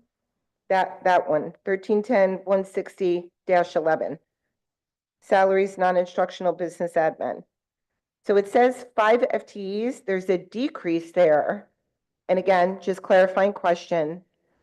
For the 1 FTE, but then what is the additional $100,000 for consultants in that space? Okay, so let the- me, I'm confused. Okay. 'Cause you Yep. jump from 13216011. We, It's So, under, wait, hold on. So is there a question related to the internal claims audit? no, up Okay. top, Okay, so you want us to speak to under business. 1310.160.11, salaries, non-instructional business admin. Yes. That's one question, and then associated with that question would then be 1310.400. Correct. Contractual? So, Correct. Ms. Lakai, can you? Yes. thank you, trustee. Uh-huh. Joyce. So the first line is that the reason why it's decreased because we are, the salaries, one, we appropriately put it under the right codes, like the treasurer, it's no longer coming under the line, under the budget. The treasurer has its own line. If you go a little bit lower on the next line. Also, the tax collector, it's under the own line. So it kind of shows as a decrease because it's reallocated in a different location. Okay. We have to do that to kind of link it to SD3 reporting. Okay, thank And you. if that's appropriate, I mean, that's the way it should be. Yes, reported. that is correct. And then there's a line item for $100,000 for consultants. Yes, In this space? we need to put that placeholder for auditors. We have an external auditors, we have an internal auditors, we have audits during the course of the year in the business office and the school district. So, and that those funds are more towards all those contracts and fiscal advisors as well, in addition to if we have to do any additional expenses for the capital projects. That's $200,000 in consultation between those two lines. Oh, Yeah, welcome to school. Well, that's, Yeah. that's, Welcome how- to school that's the business. running. but I need to hear more on that, right? Like, But that's, that is the rate, that is the rate. so let our community understand that rate, right? Those- Because, They're very expensive. You should do your own consultancy research online. You will see what those rates are. They are those I'm not there just- yet. I'm not retired yet, but But I just actually happened to do. And we are required by research law. yesterday was. We are required by law to have the external I know the auditors external, and yeah, internal, yeah. also the internal auditors that you just approved the report on the last board meeting. so those are around the capital project. No, Okay. those are our general fund. Got it. Okay. Financial, we have to audit financial reports, we have to audit extra classroom report, we have to do a risk assessment, and we have also to do an area audit each year required by law, and we have to submit those reports to SED so we get funding back. Yep, that was part of like 2 workshops ago. Yes. Just, I just want to connect all the dots, right? Because I know we're only going up 1.47%, whatever in taxpayers. It's still, folks are on fixed incomes. We have individuals out there who are, okay, I just want to make sure there's a full understanding. Page 4, line 1380.422, fiscal advisors. I just need some clarity on, we got a lot of advisement consultations. There's a lot of folk coming in to talk to us. I just need to know. Can you please repeat again the Sure, number? 1380.422. I know the, Okay, got it. you say it? Yep. Every time when we do funding, when we borrow funding and we do bonds and bans for capital project, we are required by law to consult with the fiscal advisors who do consult with the bond counselors and do the bids on behalf of the district. And the board approves them each year at the reorg meeting in July. Yeah, there's a humongous cost for doing business, as you can see through our budget, but you can pick up any budget across the state and you'll see the same sort of figures. Okay. Same page. And pardon me for chewing gum on the microphone. 1430.400 says swag targeted PD. I just need some clarity. I know, is it the program, like, what's, This is a line that we've included for this year's budget to okay, help us with our recruitment. So as we're Okay. going out to recruit, we want to make sure that we're making the best impression on those who have many options in this nation where there's a high teacher shortage. So we did put a few dollars aside to make sure that we have things that we can provide like ink pens, lapel pins, so that they have a lasting impression of the Poughkeepsie City School District as we court them to become part of our family. I'm gonna be honest with you. I don't know if a pen would get me to work in the district. I'm gonna look at data. When I go to an interview, I'm gonna get on the website, I'm gonna look at what's happening, I'm gonna go to NYSID. If I really want to work in the district, that's that. And when I interview individuals in the New York City Public School, that's what I'm hoping they're gonna come to the table and they've done some homework and research. Right, but we have it's not just teachers we're attracting. We have health, there's a whole I number understand, of I understand. positions. I'm And so- curious, on that So note, just, hold on a second. I just want to say, to be able to pull the interest, just to say that it's not just one line of folks, we're looking at multitude of folks. Correct. And so there is times when you got to hook some folks in with a nice pen.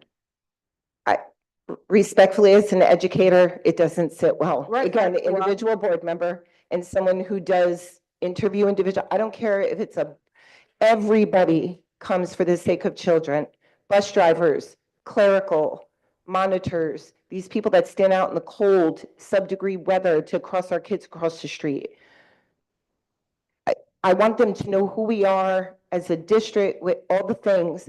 And I was gonna hold this till later, but why don't, $1,000 not a whole lot of money, though. Just I saying. understand, but at the same Not a time, whole when lot we're of money. talking about, Compared to $140 million budget, that's like a penny. which is why I want everything to go to children, But let's just be real. not a pen in someone's hand. Again, an individual board member. I did this as in a profession, $2,000. My big thing is why bother? That's not even enough money.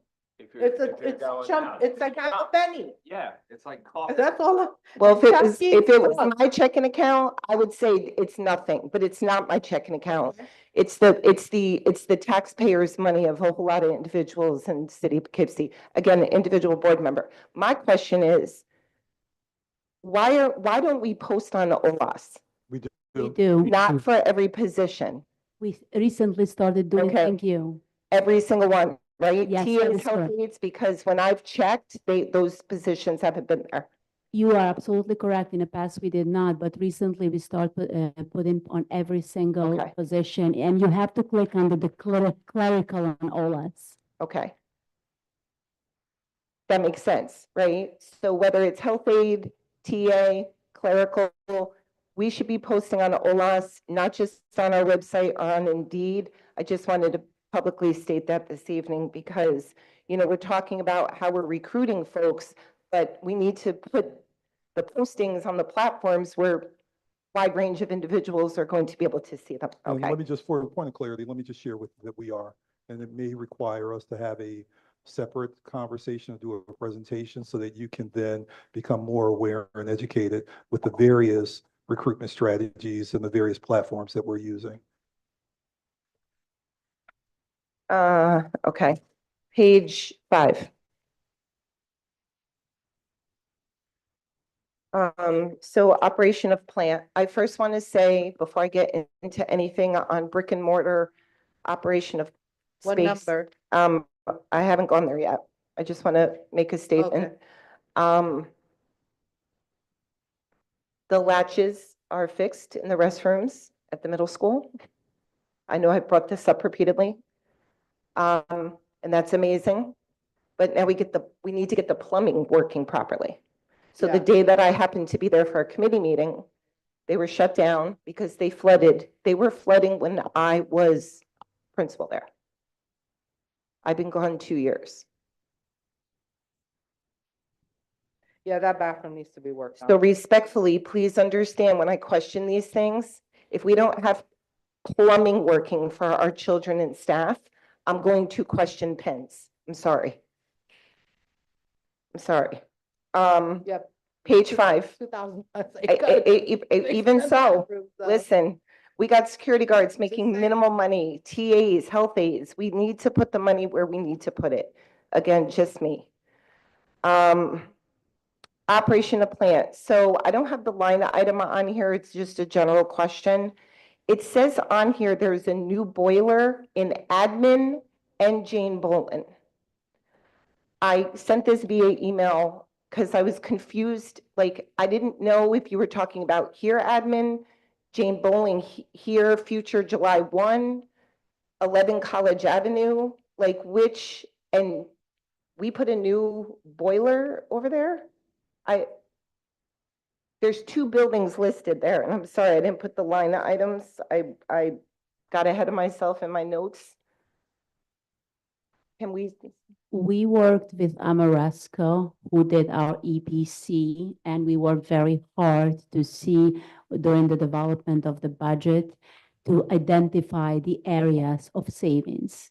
And electric and gas were one of the areas that we worked together with them.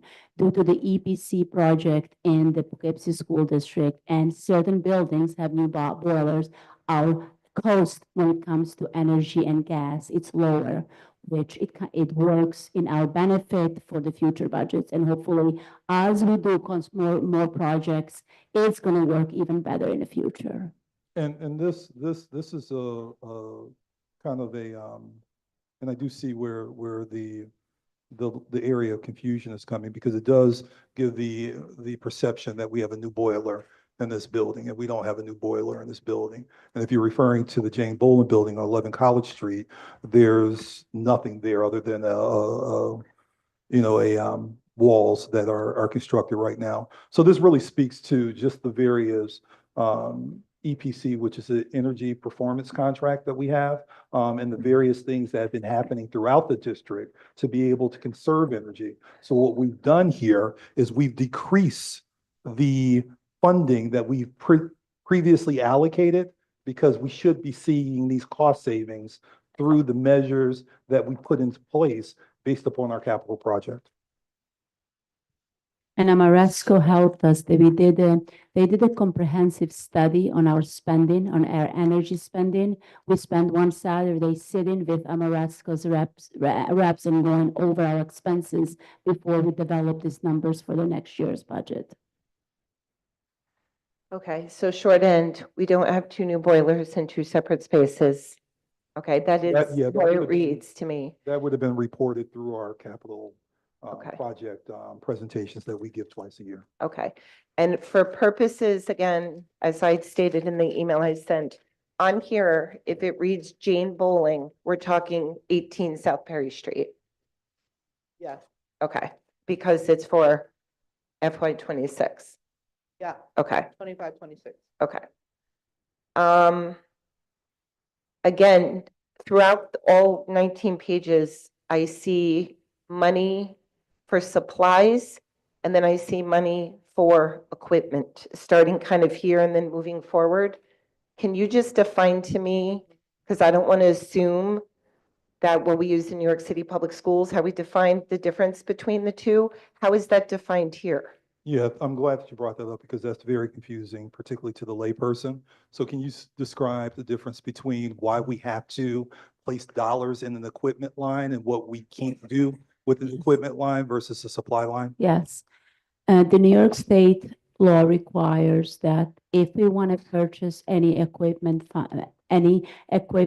like what's considered equipment, there's a 200 code allocated by SD3 that needs to be allocated in equipment. For example, if you want to buy printer, or we want to buy a big equipment next year, we have to allocate that money on the budget, because if it's not there, by law, we cannot transfer money into the equipment. That's why we make sure that we ask the principals, the directors, the needs of the equipment for that particular school year. And then we try to allocate those funds and the equipment so we have those sufficient funds if anything breaks and we have those equipment needs. So supplies. So let me just say this real quick, and let me just help to sort of reignite some of your memory. When you were building principal and you were asking for certain equipment, and we were indicating that we weren't able to do it because it wasn't an equipment line. So what we do annually is we place money into an equipment line. As a part of the budgeting process that we ask all of our building principals to engage in with us is to share with us what sort of things are you projecting that you might need? And then once they share that with us, we then place it into the line. But if it's not shared during the budgeting process and it's asked for, then we can't take supply money to then purchase equipment. 100%. And, but again, for the purposes of taxpayers, if it's something that has to be fixed, we're defining it as equipment, That's repair. but is it in that line?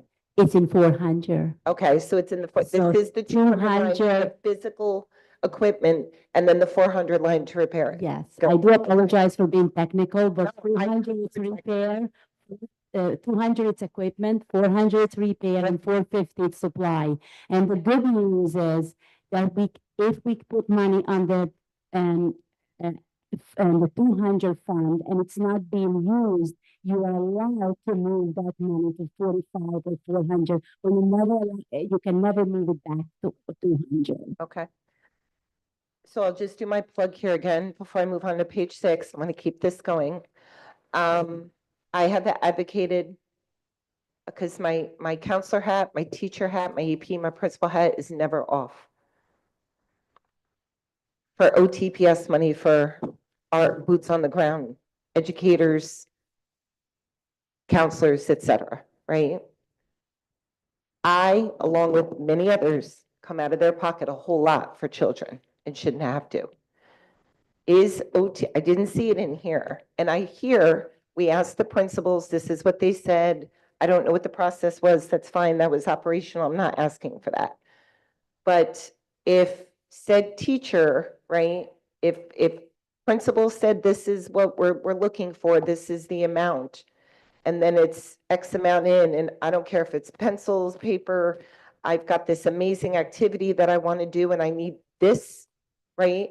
Many a times our educators, our counselors, our social workers, the people in front of our children, student facing, the liaisons, whomever, whatever. I know security who have given things to children and come out of their pocket. Cabinet members, superintendent. Cabinet members, Board members, everybody. right. But respectfully, Dr. Rosser, security isn't making 6 figures.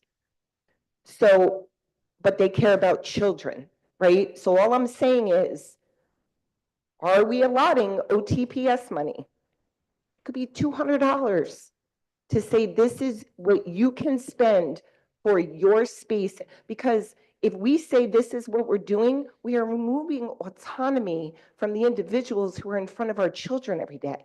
So I'm not bringing this up for the first time today.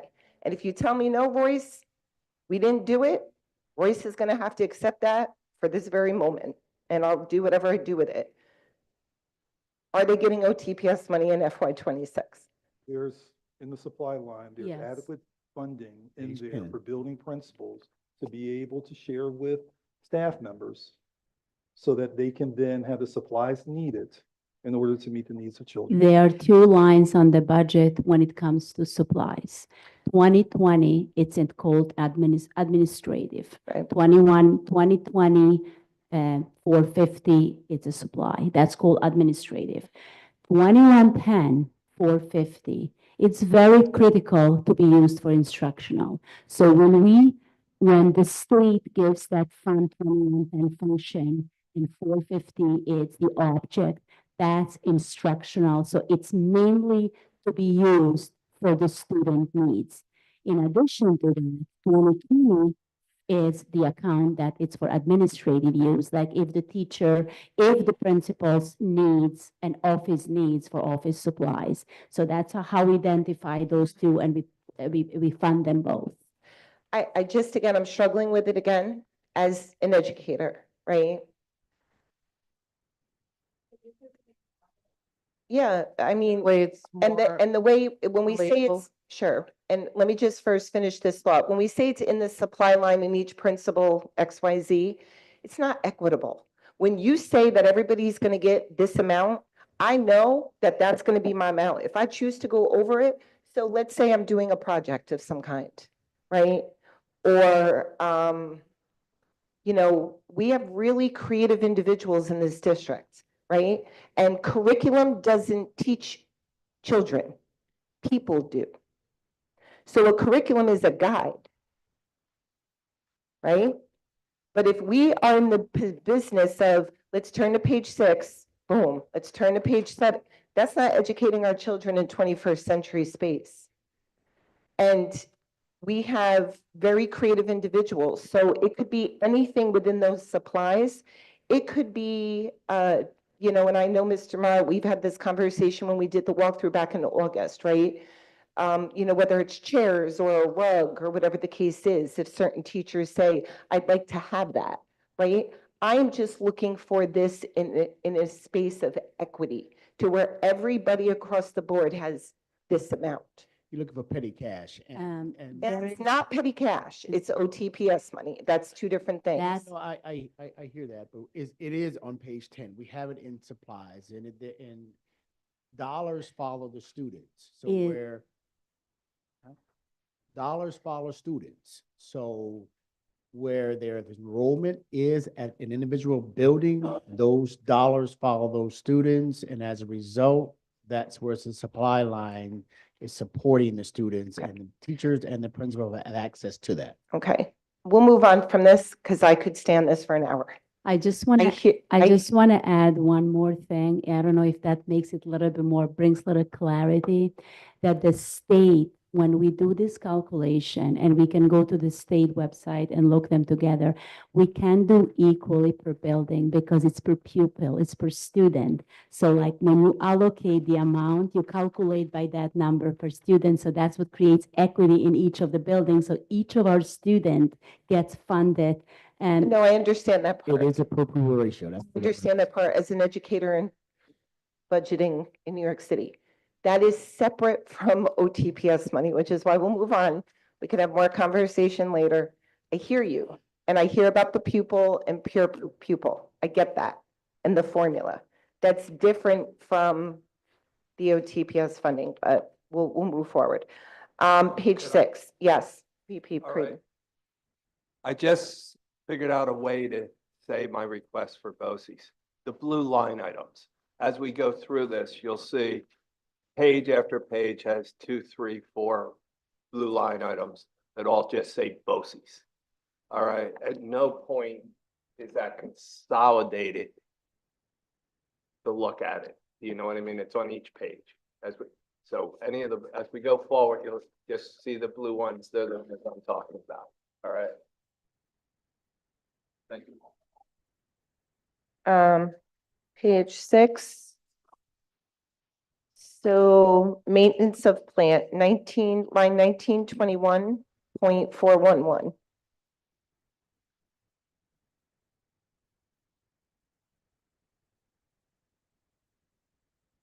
I'm sorry. Say Is again, it- that's I'm sorry, 16. I had a dyslexic moment. 16, it's up top, testing. It's the second line down. Wait, page 16, Nope, page 6, and then you're saying. line 1621.411 dash 0000. Okay. Second Uh-huh. line, says testing. Just curious if what that is. I have assumptions. Is it water testing? Is it? Yeah, that's what I Yes. thought. Okay. Just wanted clarity on that. So we have 177, so 1670.490, same page. Central printing and mailing. It's $177,000 for shared printing at BOCES. Testing is now via computers. Right, it's all computerized, so I'm just curious of what are we printing at BOCES for $177,000? that is not for printing at BOCES, Okay. that's for all our copiers and all other resources we There get we through BOCES. But can you see when I read it on that line? Yes, Okay. Thank That's you. all, thank I you. appreciate it. So it's actually the copiers, the physical machine. Physical equipment that we get through BOCES. And the reason why we budgeted through BOCES is because we get about 60-something% back aid. Okay. So. And that's important. No, I just want to use this as a moment. I'm not trying to belabor the length of this meeting, but I do want to use that as a moment when we talk about BOCES, because BOCES, you will see large sums of expenditures in the BOCES lines, but the way in which New York State is structured is that there is a percentage that school districts receive back from BOCES each year. And Ms. Lakai, at some point in time, as we're going through this budget, if you can then highlight what the revenue looks like for what the return is on the BOCES aid that we receive each year. Absolutely, yes. But I just wanted to highlight that because Okay. we're throwing out these large numbers and why are we spending this much on BOCES without disclaiming that a lot of these funds come back into the district, which is a very important note to make, particularly for our community who may not be as aware of the complexities of school district budgeting. Just like Mr. Metzer said at the last meeting that he presented to us, for every dollar spent, every qualified service spent, we receive at this year at 24-25, 73.7% back. That changes, so we might get different next year, hopefully more, but that's current rate that we get back. But it has to come back into those respective services. Yeah. No. Yes, no, which one? No. When we receive the funding back, the funding comes back as BOCES aid. So Okay. as a part of the foundation aid Okay, so formula goes to that we foundation. receive, Okay. but it doesn't have to go back into those particular lines. Lines. Okay. Just to be clear, I was not making a derogatory. Oh, no, I remark. just want to make. I guess it's easier to explain if all the blue lines were on one page and you could have. The reason Like, why. It's like 900, it's a lot of money. Yeah, The reason why we can't put everything in one line, and we would love to, it's because we have to separate them by the functions they would use. If it's a finance, if it's an admin, if it's curriculum, that's what we have to do it. And Mr. Creedy, my comment wasn't reflective of what you were stating. I just wanted to note that as we're talking about BOCES, and there's a lot of money that's there, I just want to provide that extra context to our community. So in that same space, same page, my apologies, I didn't write the line item down, but it's central shared data processing, $450,000. Can we just speak to that real quick? IT consultant, we got a whole lot of consultation going on. That's the business, that's the cost of doing business. That's what I'm just asking. We need software resources to be able to utilize to support our students. Two areas when it comes to technology are aidable, and one is the hardware and the other one is software line. So when you look at those two lines, we also get aid back. So if you look back at our state report, our foundation aid report that we presented a few weeks ago, or a few months ago, you're going to see the hardware line, software line, and also textbook line. So for us to be able to get that aid back, there's a requirement that we have to spend it and invoice it before the end of the year so we can get aid back. And let me just also note real quick that it doesn't just simply talk about student software. Envision is a business application. Our data systems are using BOCES as a mechanism to help us with our data collection, our state reporting, and then once again, we receive a large percentage, roughly 75 cents on the dollar back for every dollar that we spend. So I think it's important just to state there, that's why it's, I think, critical that we save as much as we do, having the network analyst, having that particular individual who handles our network in-house. Otherwise, we'd be, that would be a whole nother tax bracket. Yeah, but there's imminent risk in us doing business in the way we've been doing business. And we could talk about that another time. Correct. Yeah, because I definitely have feedback on that. I also just want to state that I had asked quite a few, probably about 2 months ago, just for an update, and Dr. Reeser had responded within the chain, and I clarified, I had asked about just where are we with software, right? And I want to state why I had asked for that. Not to make decisions operationally, but because as a former administrator in this district, I was asked once upon a time what I was using and what I wasn't using, because we were spending money on software applications that we were not using. So from a fiscal standpoint now in this seat, that's why I posed the question. What are we paying for? And are we, like, I've heard about Panorama, played with it in a committee meeting. I'm not sure if it's fleshed out and being used across the districts. If it's not, let's get there because we're paying for it, right? Because that can be, there's your dashboard, there's all the things we've talked about over this entire school year. But what are the other software applications that are being used? I just ask again from a fiscal standpoint, because I don't want us to spend out on software platforms that we are not utilizing. We really appreciate your question. And if you want, put the list to Dr. Russer, and we will be able, more than glad to provide to the board with all the software. I don't know them by head right now. I wish I do, but we will be able to provide them to you, all the software that we use. However, when we did the budget this year, we were very diligent to go line by line, identify all the savings that were possible to the district so we can use those resources toward the student needs. I sent the email, so it's there in the inbox.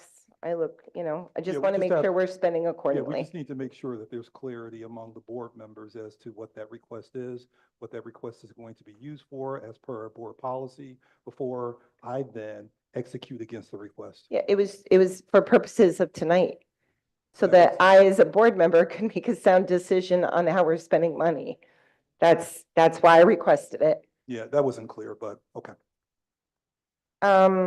Page, Hold on, if Yeah. I could just go, I was name dropped in that conversation. Let me- Oh, yeah. Yeah, so I wasn't, in that email exchange, I wasn't objecting to your goal. no, not at all. But I was actually objecting to the scope, because the scope of the request was, in my humble view as board member, was so broad that to answer it would be extremely expensive for the district in terms of the allocation of staff time to be able to do a thorough district-wide inventory of all software used in every building. I mean, so that was my point. I just, if we're going to ask what software are we using, could we be a little more specific as board members so that our staff know, are we just looking at just instructional software?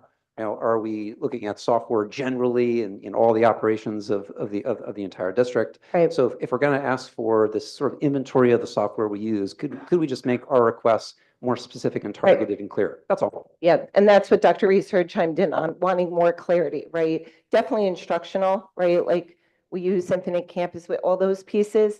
I'm talking instructional, right? Is it moving the work to show impact and outcomes, and how is it being used? And if it's not being, and again, I took myself back to as an administrator where I was asked that question, right? I think that you bring up a valid point, because I do often think about that, for example, Panorama, that can be used as a dashboard.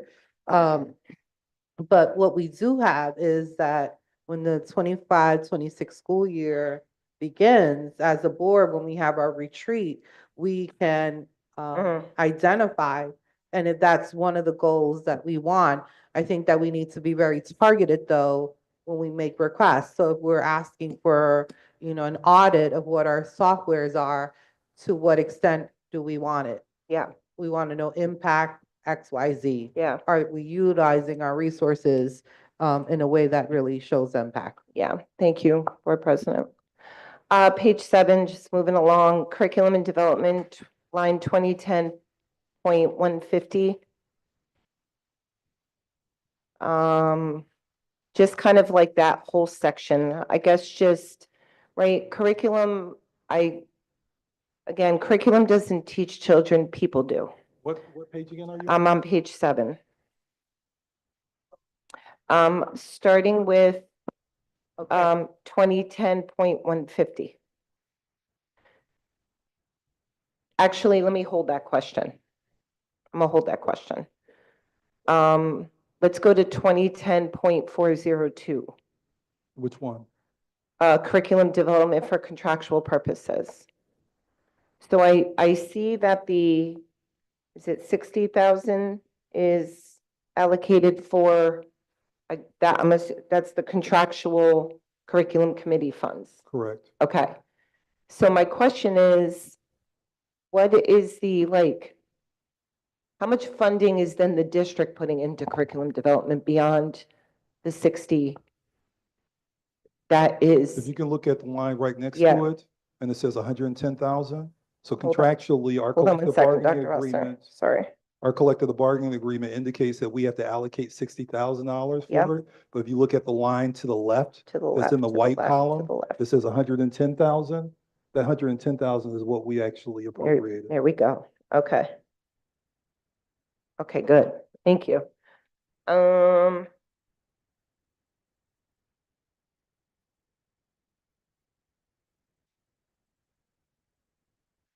I wrote down a note about the innovation labs and just clarity.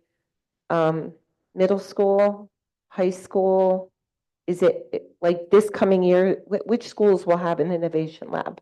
Innovation labs will be completed at 3 of our elementary schools by June, Okay. which will be Sojourner Truth, what will soon to be Sojourner Truth. It will be Clinton Elementary School, and it will be Warring Elementary. Warring School. Elementary School.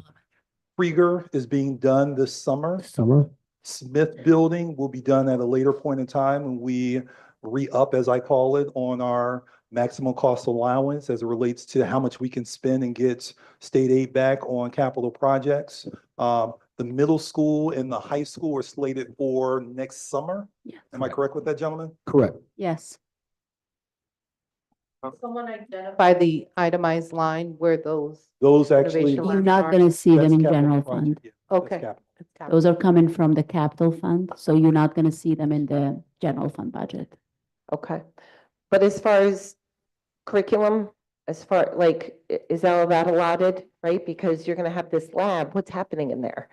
Is there teacher power full-time in there? No. Is it utilized via staff get to go, what is the vision for that? And is the vision allocated in the budget lines? Because I know that's been something that's been a vision and it's coming to So given the fruition. fact that we have not had innovation labs, and this year, we will most certainly have the opportunity at some of the elementary buildings to experience the innovation labs. The innovation labs are going to be open spaces in which Okay. our current teachers will be able to, no different than them going to the library or going to some other common space, be Okay. able to have time working through their building principals and their colleagues to then be able to do instruction in those classes. Let me also indicate and maybe educate you on this, because I don't think that you were on the board at the time when we discussed the innovation labs. The innovation labs will also provide us with the ability to have community-based organizations, college, well, let me back up, career area specialists that, let's say our students are interested in lawyers, becoming a lawyer. We can have a law firm come in there and set the space up in a fashion that would then demonstrate particularly maybe a courtroom or even a law office. So the space is really a maker space, but we have not allocated a full-time teacher to that space because we don't need it at this juncture. And as it relates to supplies, we always make sure that Okay. every school has adequate supply lines to be able to do things innovatively and creatively. In addition to that, we also each year allocate in our budget funding to support teachers who may want to do some innovative things in their classroom so that they can then particularly be replicated in other parts of the building or other schools. Thank you. I just want it right. And so I wasn't on the board during that conversation, but I was administrator in the district.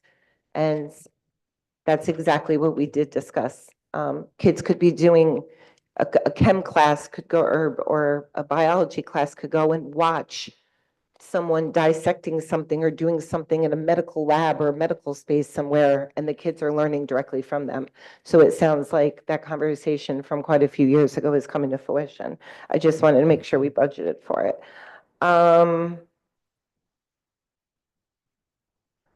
This is just a grant question very quickly. I saw Smart Scholars on here, materials. It's on that page 2012.450, says secondary Smart Scholar materials. Just curious of what are those materials? And I saw that grant, like, because Smart Scholars is funded under a grant, right, Margarita? Most of it is funded under the grant, but under Dr. Gallo's request, we've allocated some fund on the general fund, so each student has an opportunity. Okay, so this funding on this document is separate from the grant That's based it. on Gallo's request? Yes, that's the Okay. general This is fund. general fund. Okay, perfect. Because I didn't see any other grant stuff on here. Yeah, you It's- won't see the federal fund It's either. going above and beyond because we know that sometimes the grant dollars aren't enough. So it's us going above and beyond to make sure that Poughkeepsie City School District students have a high quality educational experience in our district. Thank you. Back to that point, the point I was going to make, and I did send an email out. In the presentation, we're supposed to have asterisks on every activity that has funding besides foundation funding. Could we double check that? Because Smart Scholars is on there without the asterisk, and it shows up in 3 places. It's hard. I'll come back to it, but just, it wasn't the one with all the one that Dr. Rosser did, this one. And the second page is that has an asterisk, and Smart Scholars is on there. There's a lot of things on there. And I don't believe it's giving the community with the asterisk to say it's a shared service and there's grant money. Yeah, for the line by line budget, we didn't use that as a qualifier. No, but you put, see at the bottom, it says. But that's a not separate funded document, a separate through- presentation.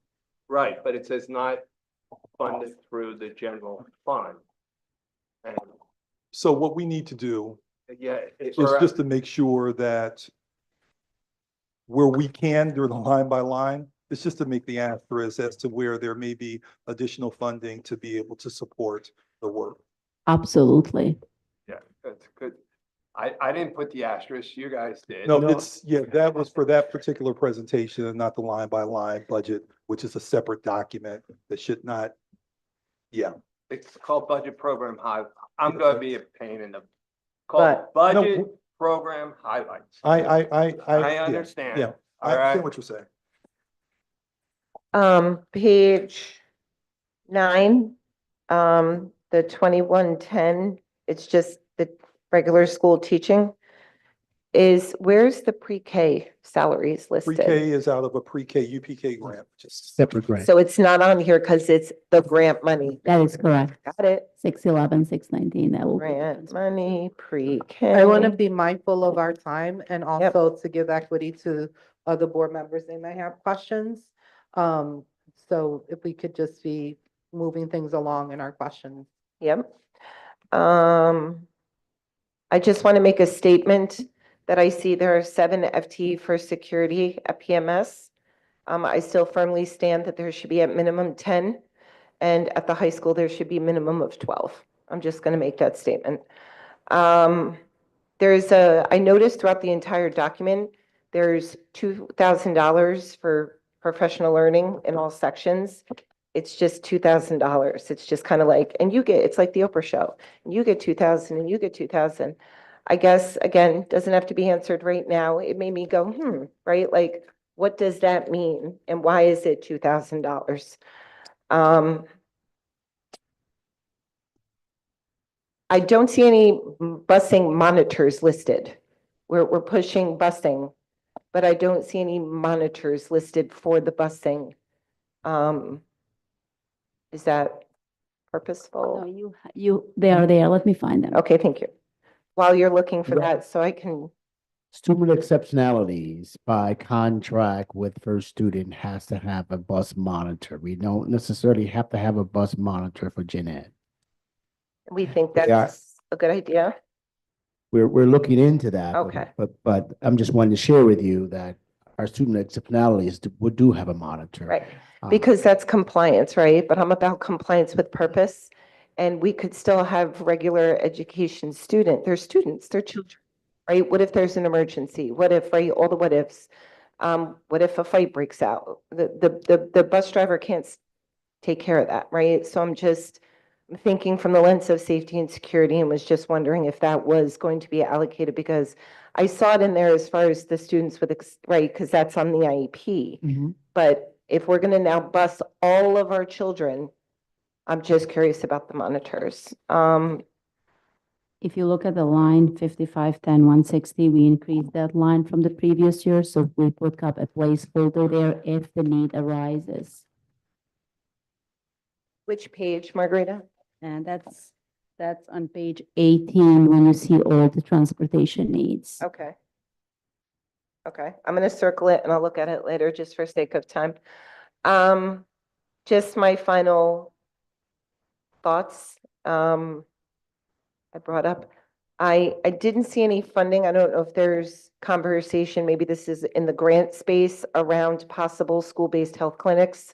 I know there's been conversation, but I didn't see it allotted in any line items. That wouldn't appear in the general fund, particularly Okay. since we don't have a comprehensive or strategic plan at this point in time Okay. to establish one for next year.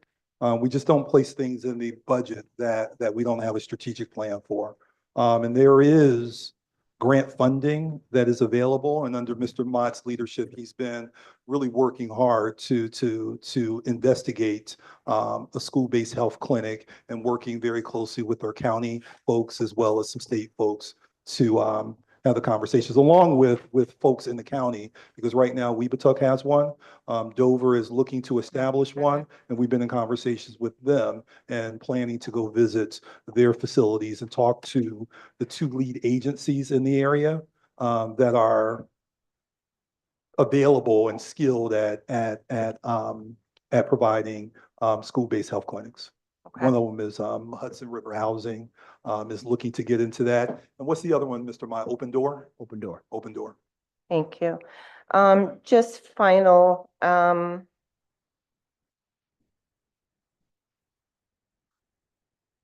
to hear about the additional social worker, Poughkeepsie Middle School.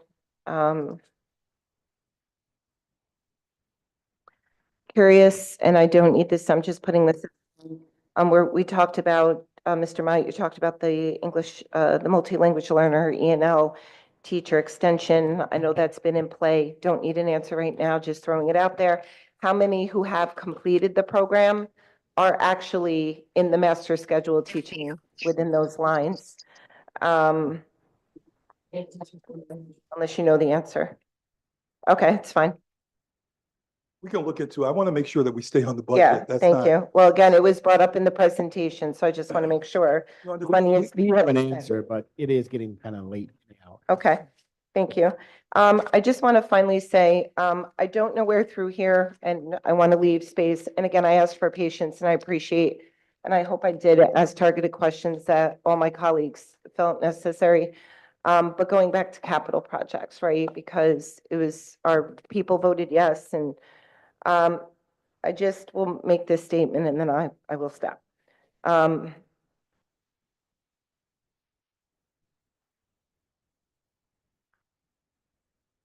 Again, we're about to reorg.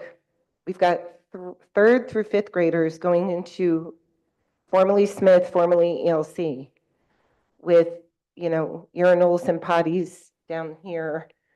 The ceiling in the basement, I could touch it. I'm 5'2". I'm concerned. I'm concerned about who we're putting in these spaces to reorg. What is the dollar amount to make it conducive for a September start under this reorg for safety and security for our children? And so again, if that's, you know, because are we allotting that money? Where does that live? It's in capital. Where is it, right?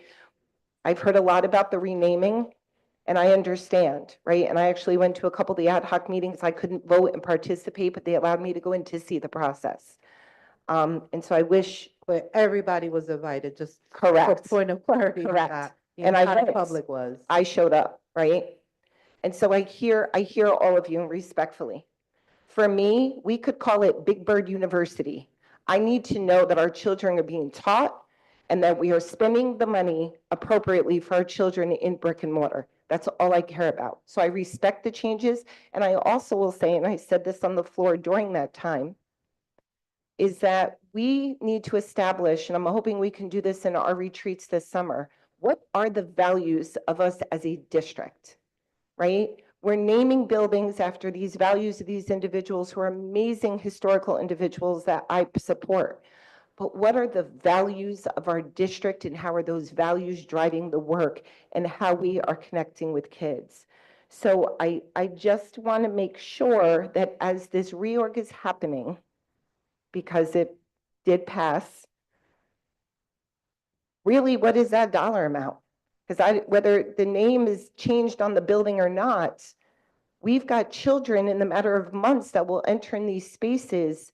And I need to know that those children are comfortable and that they are in a space that is conducive for their learning and growth. And again, I thank you guys for your patience with all my I have questions. no worry. I will be speaking with board president to provide members of the board with an overview of the process for reconfiguration, staffing, and the like in the very near future. So that will answer all of your questions and relieve your anxiety.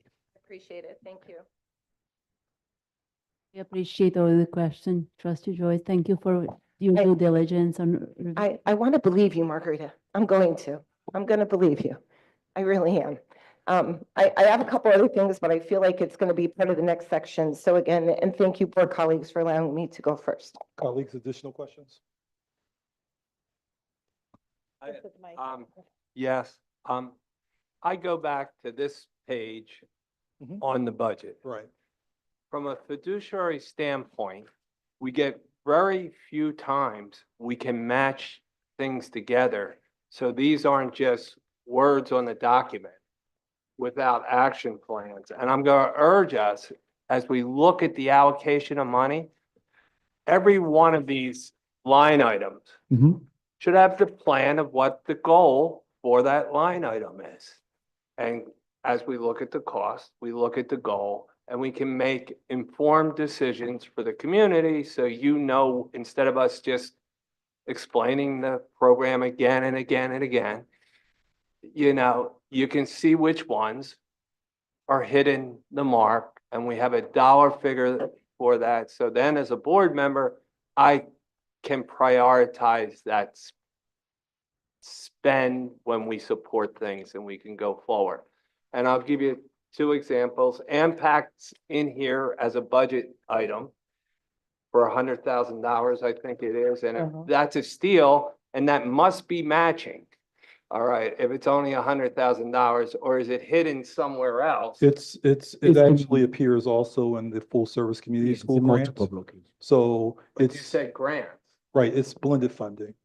So we use general funds to support some of it, and we also use grant funding to support some of Right, it. so what I'm saying is so when I'm making a trade-off and I see my taxpayers are doing this wonderful program since I was a teacher there, it's for $100,000. When we look at prioritizing efforts, we'll do it there. And I'll speak a little, and pathways are a big thing, and they're all in every one of these line items has pathways, but the same cost effectiveness, participation. If this is my chance to say at the budget time, we should be prioritizing that in that way. As another pathway that's off the chart and nobody mentions it is our wonderful ROTC. All right, I think we get 2 full-time headcounts at half. It's co-funded by the Army, or there's a co-funding side of that for the instructors. And a lot of people don't know, they get credits for that. So if that's not a pathway, where it's an alternative way of delivering credits, I don't know why it's not in that inventory of pathways, so to speak. You know what I mean? And for career learning and everything, I think we have to because they're doing a great job. They have about 100 students, True. and we just don't mention them. Actually, more students. Yeah, but they don't mention them. And because they don't speak pathways, all right?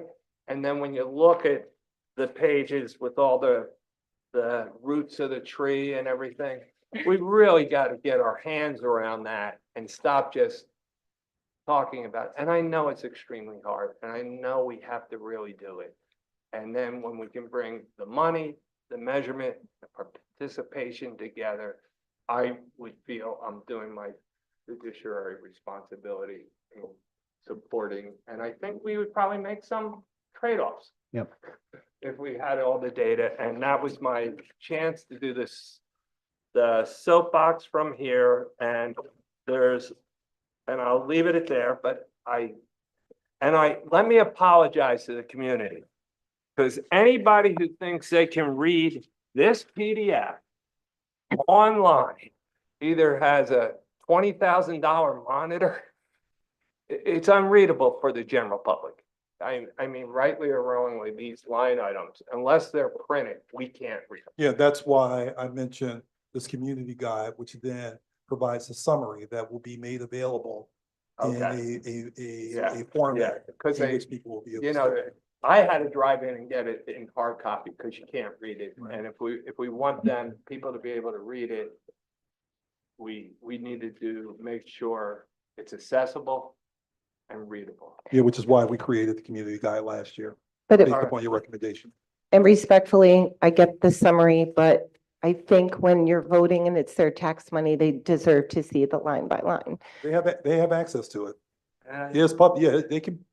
Right, but you're saying you can't say, I mean, you just have to expand it. You just gotta blow it up. You It's gotta in blow his it up. opinion that Right. Yeah. it's difficult to read. You gotta Some prove folks it. may be able to. Now, let me say this.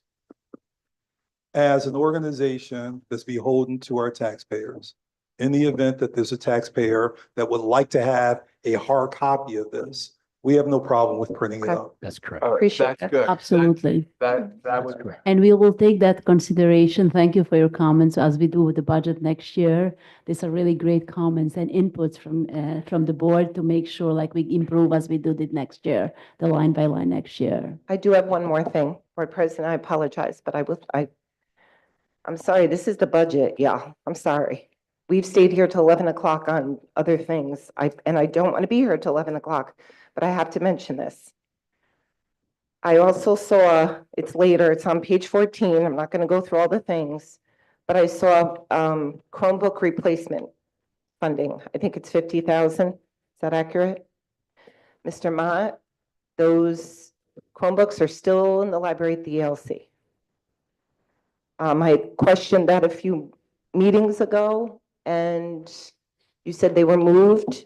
So what are we replacing if we have hundreds of them sitting there?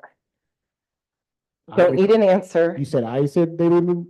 Yeah. I don't recall. I questioned it. You said that they were moved. They're there. So again.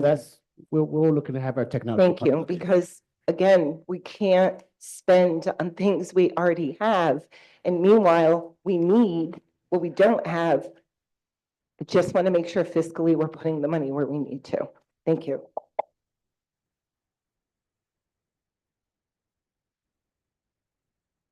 So my questions are more related to boots on the ground. In terms of social workers, it looks like every building has one full-time social worker. Correct. Okay. But it's just one per building. So in like the middle school where there may be, there's two now. There'll be 2 at the middle school. I believe currently there's 2 at the high school. We've been adding social workers where they're needed and then having conversations. And of course, we welcome Dr. Palmer, and this is her first official day in the position. You know, she has the responsibility of making sure that when it comes to the provision of supplemental services or related services to students, that we're going to be looking at whether or not there could be more that's added in the future budgets as well. Right, because those are my questions. I want to know how many caseworkers we got out there. Where are the wraparound supports in our districts that are on the ground, knocking on doors, checking in with families, and identifying what those needs are? Yeah, And we have so four it just, caseworkers who serve as attendance teachers. They're all on board now, right, Mr. Wilson? We hired one at the last board meeting. Have they started yet? Okay, so we have hired all of them. So there's four. Last year's budget, or this year's budget, we placed an additional one at the elementary level. So we have two at the elementary level, one dedicated for the middle school. And at the last business meeting, we voted to hire a young lady to then be full-time at the high school. okay, And that is, it's a line item somewhere in here under pupil personnel services. In addition to that, under this particular line as Yeah. well, there's the caseworkers for the Cities Connect program that we will be expanding for next year as well. yeah, City Connects is another thing that very much want to see adding some time to in terms of individuals. I saw a lot of BOCES. I'm just so I know that BOCES is a huge asset to us. So my questions about BOCES is less about gotcha or, what is it? I'd like to just know what our investment is in BOCES and just have a more fundamental understanding of that. I know that what we get back, like I said, is an asset, an incredible resource. But wanting to know our slots for 25, 26, what that looks like. I'm very pleased about seeing the marching band. That's amazing. The robotics program, another amazing. I don't see anything for AI, and we are way behind on AI. So just wondering what, in terms of us looking in the future, because our generation, us old folks, I'll be 50 this year. We don't have any need for the AI. Oh, or rather, I should take that back. We will have a need. Yeah, well, I'm a very big AI user. I'm my personal assistant that's an AI. But this generation of young people, particularly our kids that are very vulnerable, have to be knowing AI. True. It is, there are careers that are out there that we don't even know, haven't even identified, and I see no investment in AI in any of our budgets. Another year's gone by. I'm really concerned about that. I know that we're still trying to kind of meet the moment and the needs, but where can we do a soft launch for the following school We can do year? one for this upcoming year. Well, we need to think Yeah, about we AI. can, yeah. I mean, So Dr. Gallo, can you pull together your secondary team, have conversations around what we might be able to access, and that we can work with PIPSTA to create some point positions? Well, we number one need to determine what student interests are, and then create some point positions so that we can potentially create some type of AI-like club for after school. And that's a soft launch for, and then the other piece that I hear board president speaking to is we might want to look at, we might need a consultancy. well, that, but we also might want to look at it also as a potential pathway. I know our technology department is also, our technology committee is also working on AI and how to service the district in that regard. So we're exploring that now, but you make a valid point that we need to do more. It needs to be in curriculum. I mean, we have to make sure that when we think about creating pathways of success for our students, that by the time they get to graduation 20 years from now, I'm looking at that cohort, they need to be ready to be out there and increase. Generational wealth is not going to happen if we're not aligning what those available jobs of the future will be, which is not so far away. AI is going to take over real quick. It is. And our kids need to be ready with skills to take on those jobs. Computer science. The other thing, AMPAC question was answered, so great. I saw that there were college trips, Yes. which is also something I I'm very much in support of. Yes. Want to see embedded across our district. Okay. Our kids, as much as they can, should be exposed to colleges, but not only colleges, understanding how they can leverage the supports that are in colleges. So really understand what they can gain in terms of their networks. Our kids of color need to be able to look at other schools and feel like they're going to be embraced. And what are the schools that are out there that are going to really provide those supports that are going to keep them to thrive in college and beyond? So just curious to see how that will develop.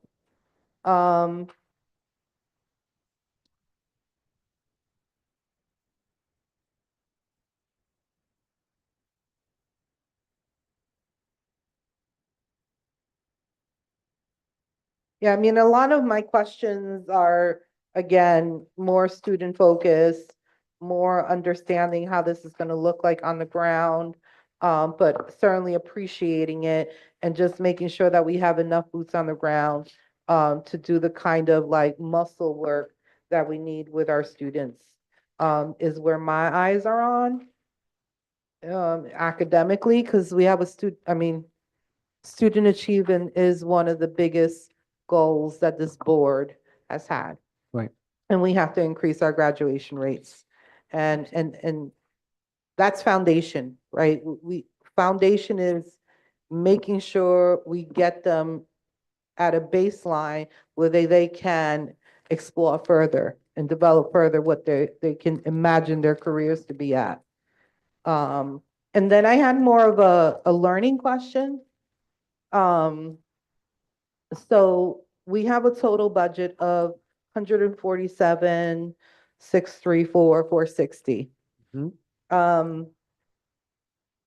We get right now, we're estimated to have 142.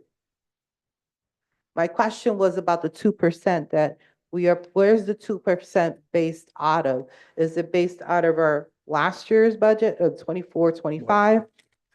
It's based off the foundation aid that was provided last year. Okay, so I just put in the numbers. No, that's a really good question. I Just appreciate it. I crunched my numbers while we were in a sort of break, and we're still slightly in a deficit. It's not like we have a full budget that's covered. I just want to make sure everybody understands that. I mean, not by a lot, but by some.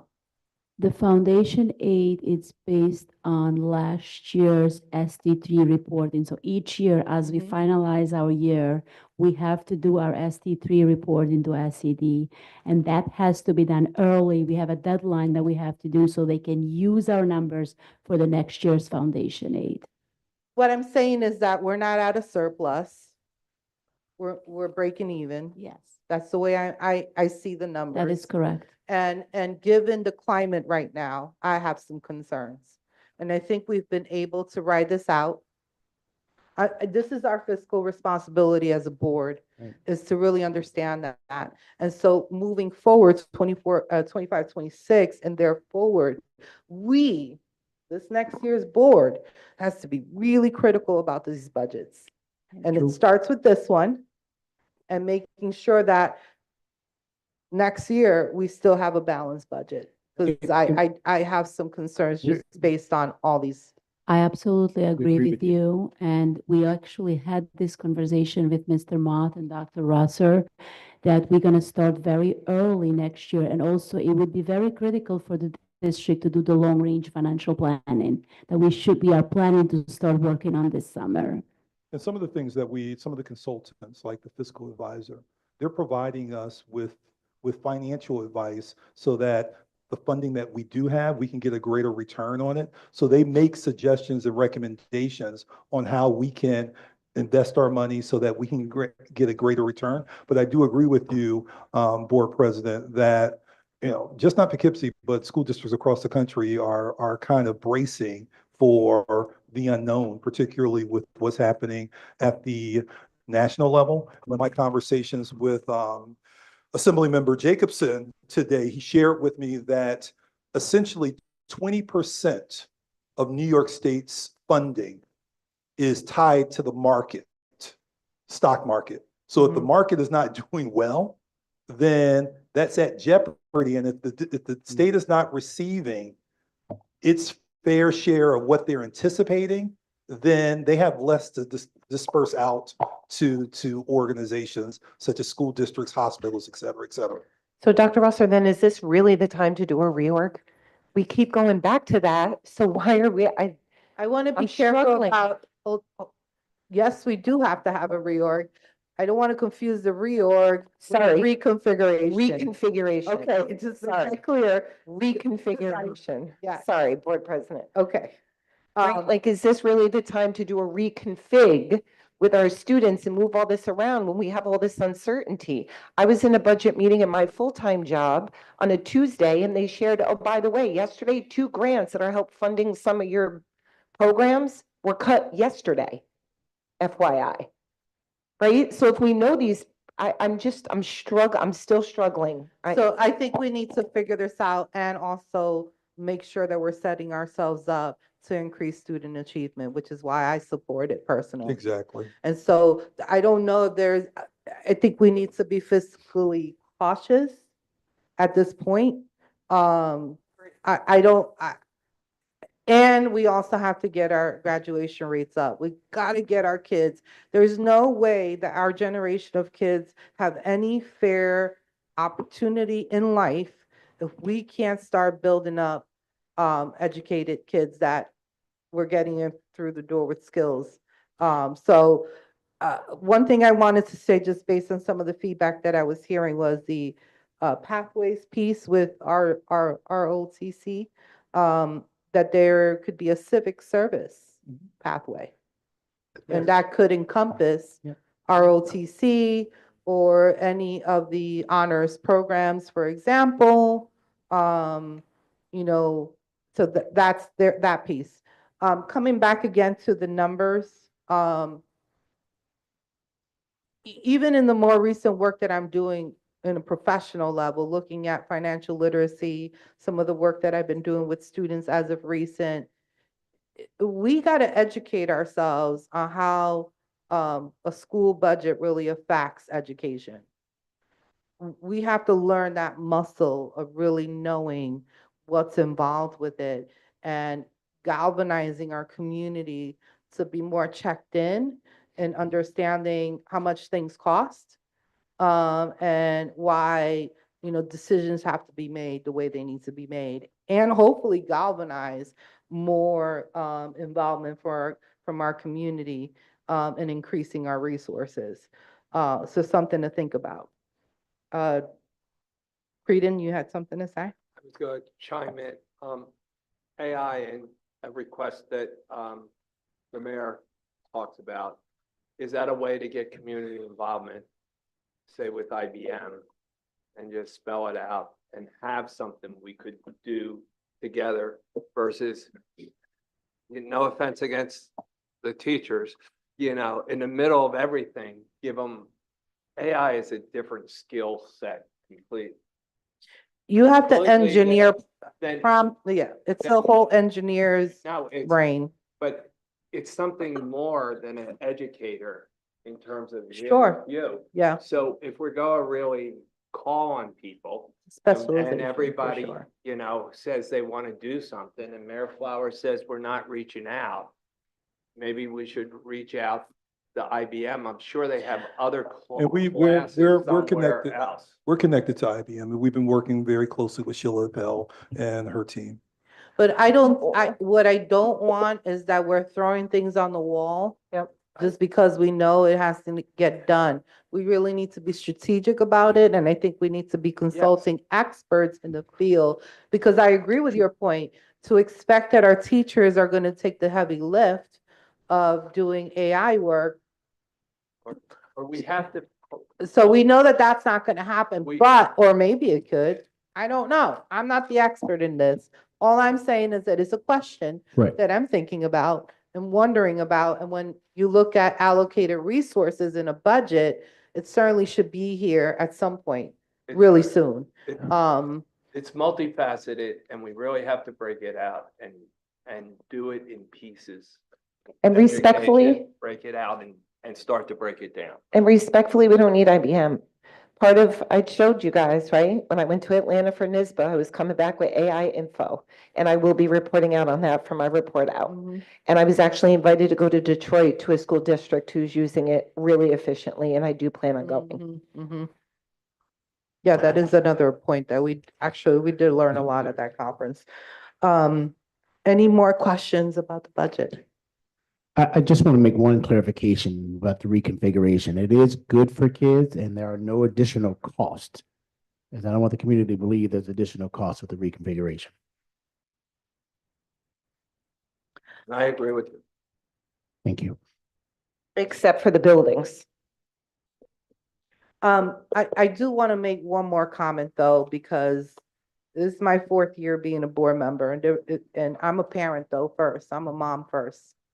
And if there's anything I've heard loud and clear, and this is for another day to elaborate on, because I truly love when folks can live in their community for generations. That's a gift. It's a privilege.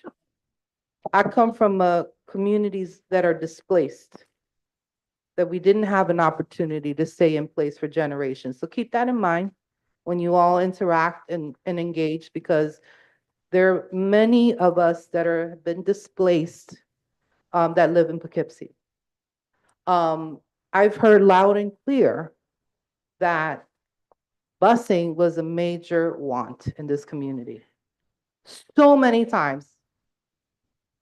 How we're going to get around it, how we're going to get around this. And we finally found a way to get around it. The second thing that I also heard loud and clear is that we are top heavy. Top heavy. And I still don't know how we resolve all of this. But the one thing I am taking as a win is the busing. Straight up. So that's my last comment on that.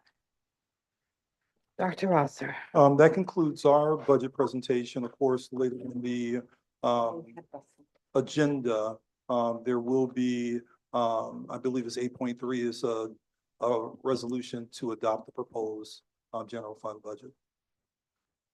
Do we not have another presentation for this evening? We have other items, and then we're going to have a conversation around resolution 8.5.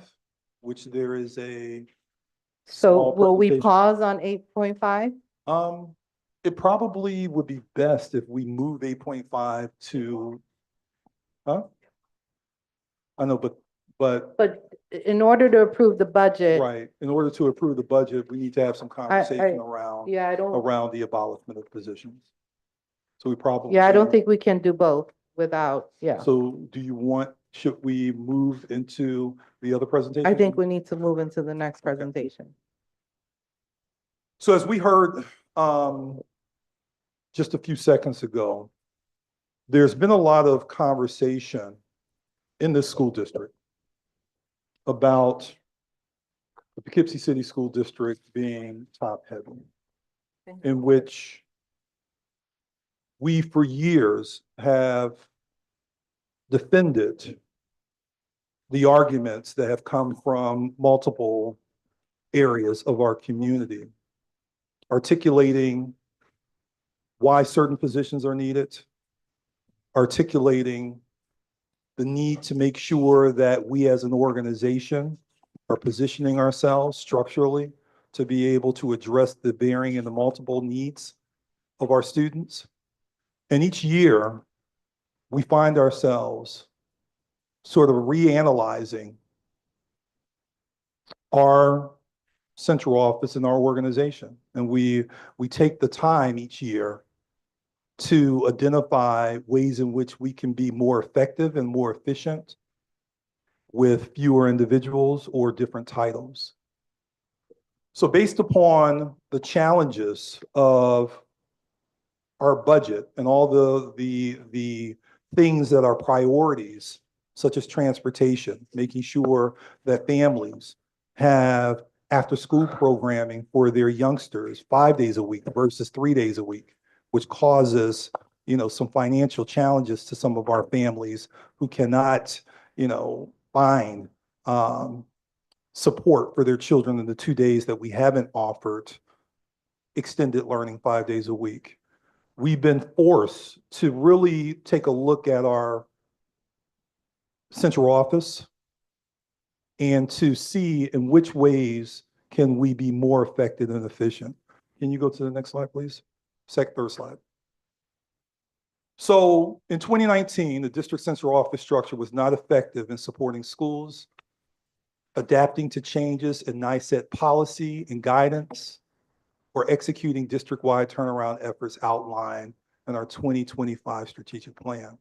Since then, the district has undergone reorganization annually, creating and eliminating positions to meet the evolving needs and the changing educational landscape.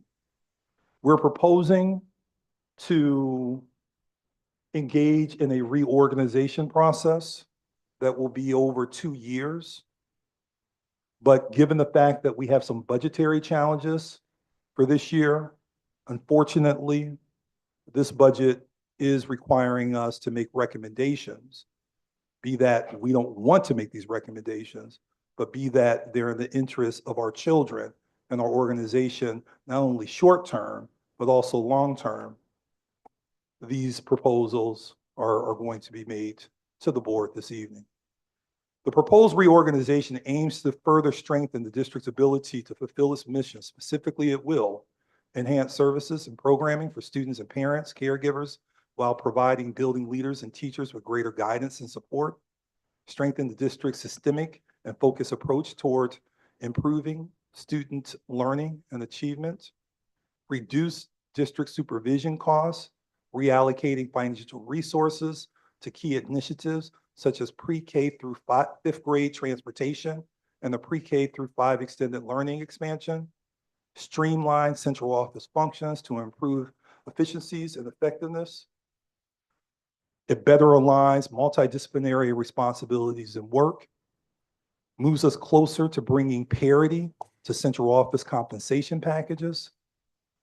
It helps us to integrate community school model into the organization's instructional and student support framework. So the reorganization, as I mentioned, that will transpire over the next 2 years will not increase central office administrative count. In fact, we're looking at ways in which even for the 26-27 school year, we can reduce and create greater efficiencies here in central office. In total, for this year, 4 positions are being proposed to be abolished to support the reorganization plan for the 25-26 academic year. Those 4 positions are Assistant Superintendent of Elementary Education, Executive Director of Community Schools, Director of Secondary Education, and lastly, Supervisor of Secondary Education. We are planning to provide an additional presentation at our May meeting that is not seeking to abolish positions, but most certainly seeking to retitle positions so that they can then better meet the needs of our school district and, more importantly, our children. So I wanted to present that and open it up for conversation this evening to discuss these proposed abolishments.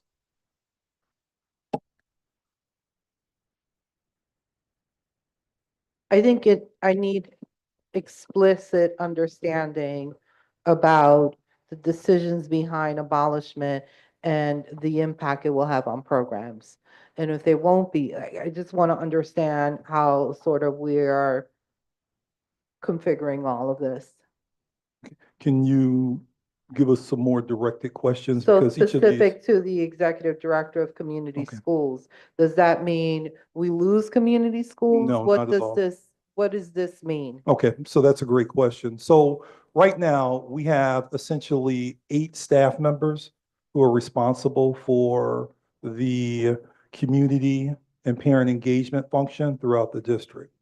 We have 5 community school liaisons who are placed at the elementary building. We have 1 that is split between the high school and the middle school. We have a parent liaison that works out of our parent engagement center. We have 2 administrators who work at the central office level to support the activities of community schools. We just recently hired the assistant superintendent for student support services, parent and community engagement, who in their job title also has responsibility of community engagement. By nature of the position, the superintendent will have responsibilities with community, parent, and civic engagement. So the proposal to eliminate this particular title in our organization will not result in the community school model being at a deficit. It will not result in students not receiving the wonderful and fabulous things that they've been receiving over the last several years.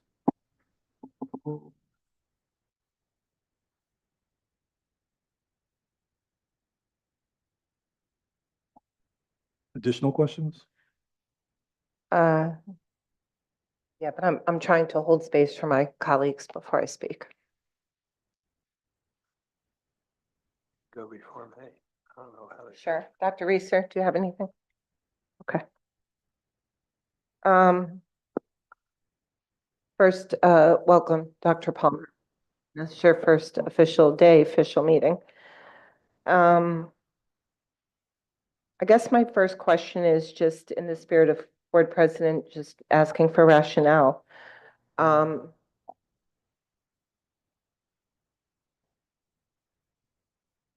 published graduation rate, fourth from the bottom, all the things we've talked about, yet director and supervisor in secondary ed is being abolished. Why? And we're staying heavier on elementary. Is that what is the No, rationale there? No, And who's gonna, like, what does the support look like on the secondary right. level? And that's going to be part of our fuller, more comprehensive presentation at the May 7th board meeting. Because as I mentioned, when I close my presentation, Mhm. there are going to be additional conversations around retitling positions, understanding that we're an institution that is pre-K through 12th grade.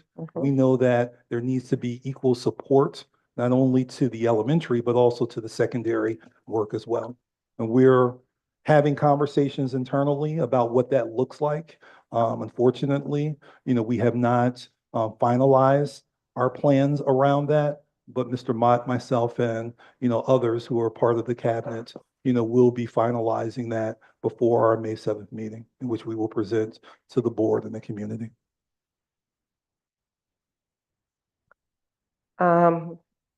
Two other things that I've talked about through this academic year, really seeking data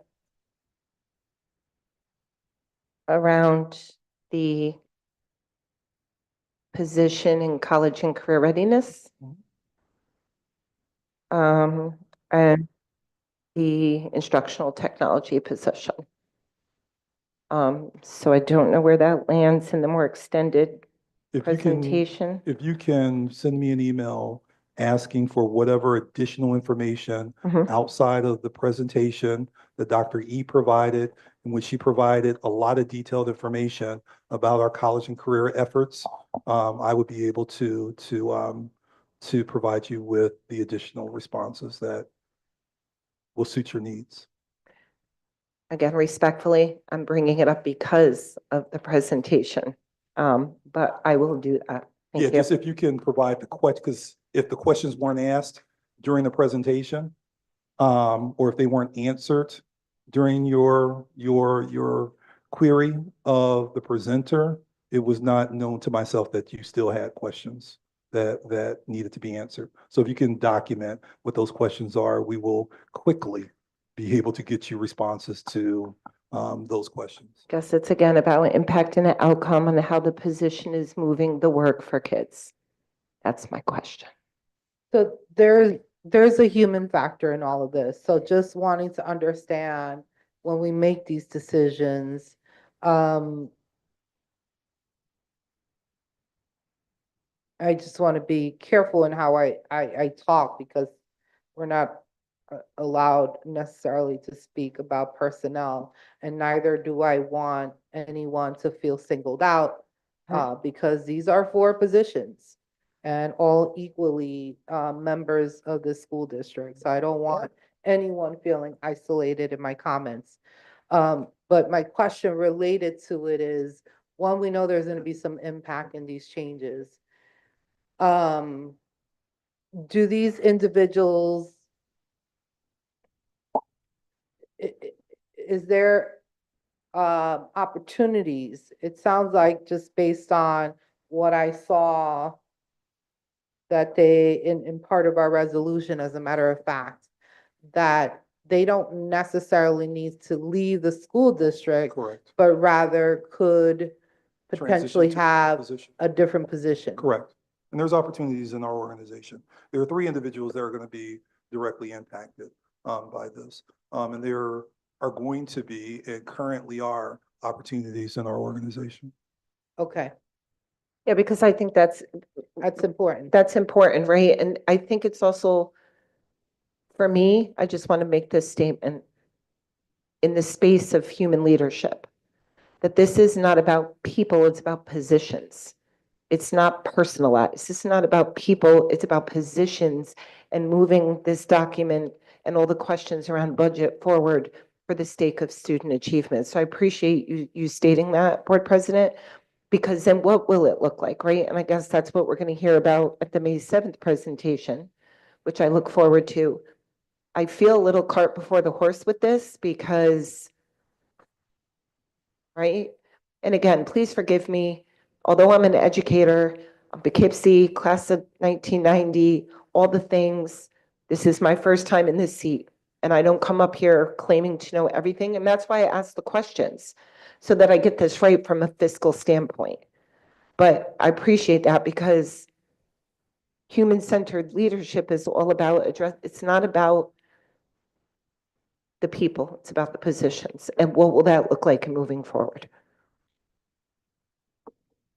Yeah, I definitely am anxiously awaiting May 7th to sort of understand the full picture. Um, I, I mean, we have gotten feedback that we are, again, and I want to be careful how I say this, because I know that sometimes things I may say could potentially be misinterpreted. And I have heard in many different facets, many different people, that we're top heavy. And these are some difficult decisions that we're making that are impacting people's lives. We can't lose sight of that. And so I hope that we are operating in a way of understanding how we need to like calibrate to withstand our budget, and making sure that we are making sound decisions. And also that we are making sure that the proposed new org will really set us up for the next evolving needs that we have for next year and forward. That's my biggest hope.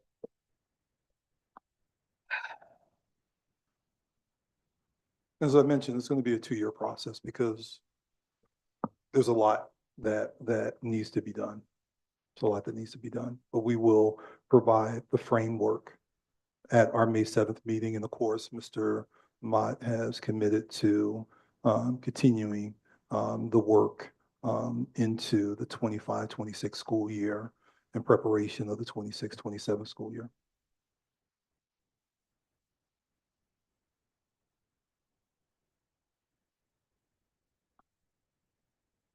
Any additional questions? No, Board President, if I could just, I don't know if we're going to vote soon, but if I could just be excused for 10 seconds.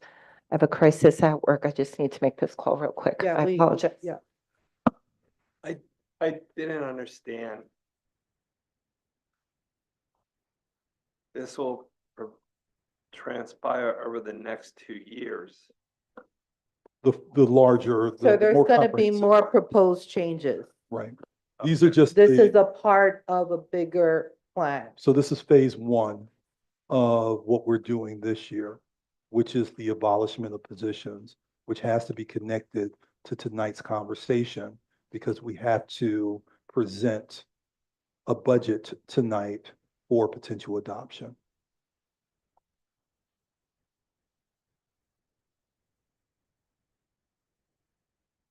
There's going to be additional title changes that are being proposed that will come on May 7th with a skeleton framework for what the following year is going to look like as well, which makes it a 2-year process.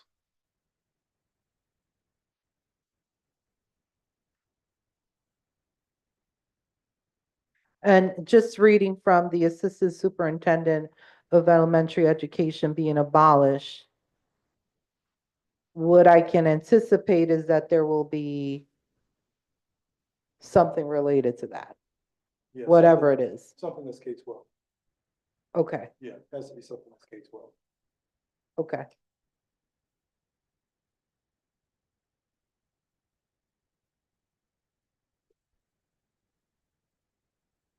So we would essentially have one person responsible for K-12. Okay.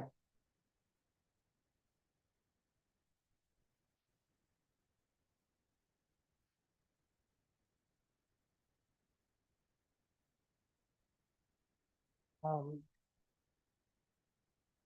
I think colleagues. Mhm. The other thing, we know you're leaving. A lot of these previous discussions were with you. All right, and it was your skill set where flowed through that when we thought about it. And then just, it's still, it just makes the decision tough, you know, in terms of when the grips.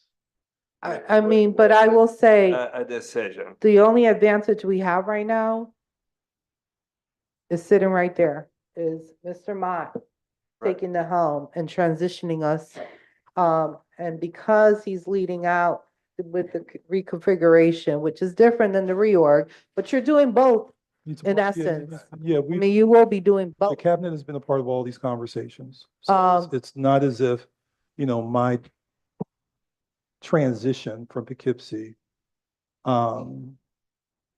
is going to create a vacuum because the team has been, for the most part, you know, the team has been with me for quite some time and they understand the work.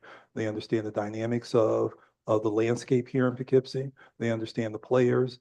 They understand the body of work and where there are areas of deficiency or I'm going to use the word deficiencies, opportunity for transformative growth among the cabinet members. We've been having conversations and making sure that individuals are connected to those opportunities so that they're growing in their roles and to continue to serve the needs of our school district. And again, I just need to be careful because I know I just literally pointed you out, but you are going to be our interim superintendent, and I think it's worthy to make mention of that. I don't want to I don't want to be careful about not isolating one person over another. Because I don't want whatever I say to be misinterpreted as me favoring one over the other, because I don't want to do that. I don't believe in that. I think another benefit that we have in bringing in Dr. Palmer into the community is that Dr. Palmer has been in this community and has done the work that you're currently have been slated to do for us at an elevated level. You know how we operate in here. It would have been, I think, really difficult for us having someone onboarding new with such a major transition that all of you, to some extent, understand our community and can lift us to the next level. So, and appreciate you, Dr. Gallo, for sticking with us, transitioning with us. That my hope is that we can get through this really challenging time, and that we are calibrating ourselves in a way that we can be sustainable. But I do have concerns. I mean, I have concerns. Okay. Any last comments?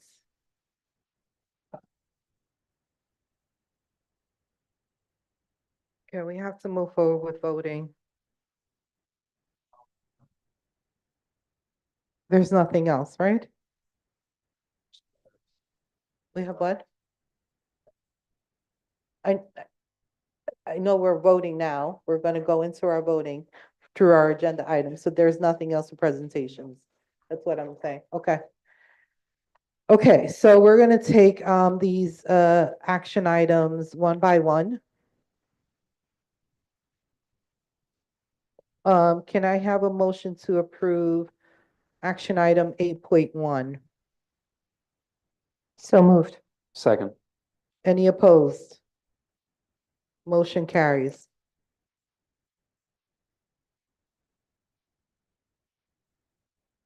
Can I have a motion to approve 8.2?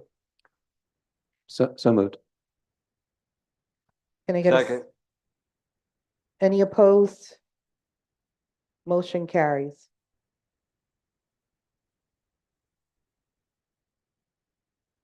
Board clerk, for a matter of operations, is that permissible? Do we need to hear trustee Royce or myself say anything?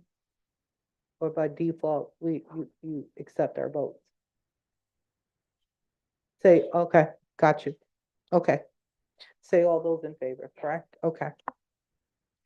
Okay, action item 8.3. Is this strictly, this is the BOCES? No, this is us. the This is, budget. this is The our budget. budget. This is our. This budget. is, okay, This is the only vote we're gonna be taking This on the is, budget. this is this budget. okay. Okay, can I have a motion for action moved. item 8.3? Can I get a second? Second. Any opposed? Oppose. One opposed. Oh, we do a roll call. Can we please have a roll call? Dr. Reeser, Yes. Ms. Royce Huron, No. Mr. Creedon, Yes. Ms. Martina Santiago. Yes. Motion carries. Action item 8.4, can I have a motion to approve? So moved. Second. Any opposed? All those in favor? Aye. Aye. Motion carries.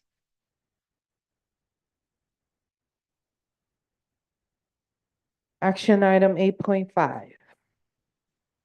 Can I have a motion to approve? So moved. Second. My apologies, Board President. Yes. I see 1, 2, 3, 4, 5 positions, but 4 names. No, it's just four. One's not here. Or is it tenure area? That's the, like, okay, I see it. My fault. Yep, my fault. Okay, I got a first and I got a second. Any opposed?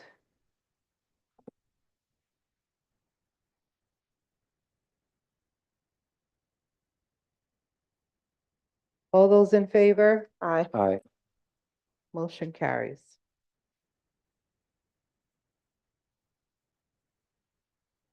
Dr. Rosser. Yeah, I don't have any comments at this point in time.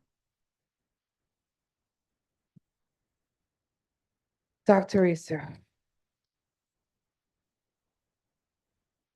I have plenty of thoughts about this meeting, about the school district generally. And I'm starting to get a little misty and nostalgic even about the last 6 years, 5 3/4 that I've spent on the board. And thinking about some of the highlights, some of the things I'm most proud of. But I won't share them tonight. because it's been a long meeting already. And I look forward to an opportunity perhaps at a different Board of Education comment period to share some thoughts about it. That's all from me tonight. Thank you. Thank you. As I mentioned earlier today, Board Trustee Thomas O'Neill is not joining us today. He may also miss a couple more meetings. As I said, he's dealing with a personal matter, and I hope you all keep him in prayer. We miss you, Tom, and hope you are well. Board Trustee Royce Hito. I just want to thank everybody for their patience this evening and all my questions. I just want to make sure that we're being equitable across this district through this reconfiguration. When we're looking at programming, right now we have some elementary schools that are a little heavy in some areas and not so much in others. Special education, our English language learners, that it's equity and inclusivity, that we're being super inclusive and we are being equitable across the district, because I do believe that's who we are as pioneers. We are about inclusivity and equity. Again, welcome Dr. Palmer to the team. And, you know, we just have to really focus on making the best decisions. We have a lot of conversation about adults. I'm just looking forward to moving forward, having a whole lot of conversation about children. Thank you. VP Creedon. In keeping with the agenda of approving the budget, which was the real majority of the meeting and the timing, I hope we serve the community by asking questions, demonstrating, so they have a new feel for the budget. We didn't promote anything. We just try to clarify everything as keeping within the law, because we can't campaign for a budget. And hopefully, if you have any questions, send them in. And hopefully we'll have a full house, because the next meeting on the budget is for the community and not school district, the board. Right. Have a good night. I did have several comments that I think I'm just gonna save for next meeting, because it would be most appropriate, I think. I just want to thank you all for being present. I know that this was a challenging meeting. I don't want to lose sight of that. Dr. Palmer, welcome aboard. You're home. And I hope you feel embraced. Looking forward to a new school year. But also, you know, difficult decisions are along the way. Certainly don't want to lose sight of that. But also keeping our kids always at the forefront of all of this is what really matters, always. Can I have a motion to adjourn? I take it one of you are second. All those in favor? Thank you.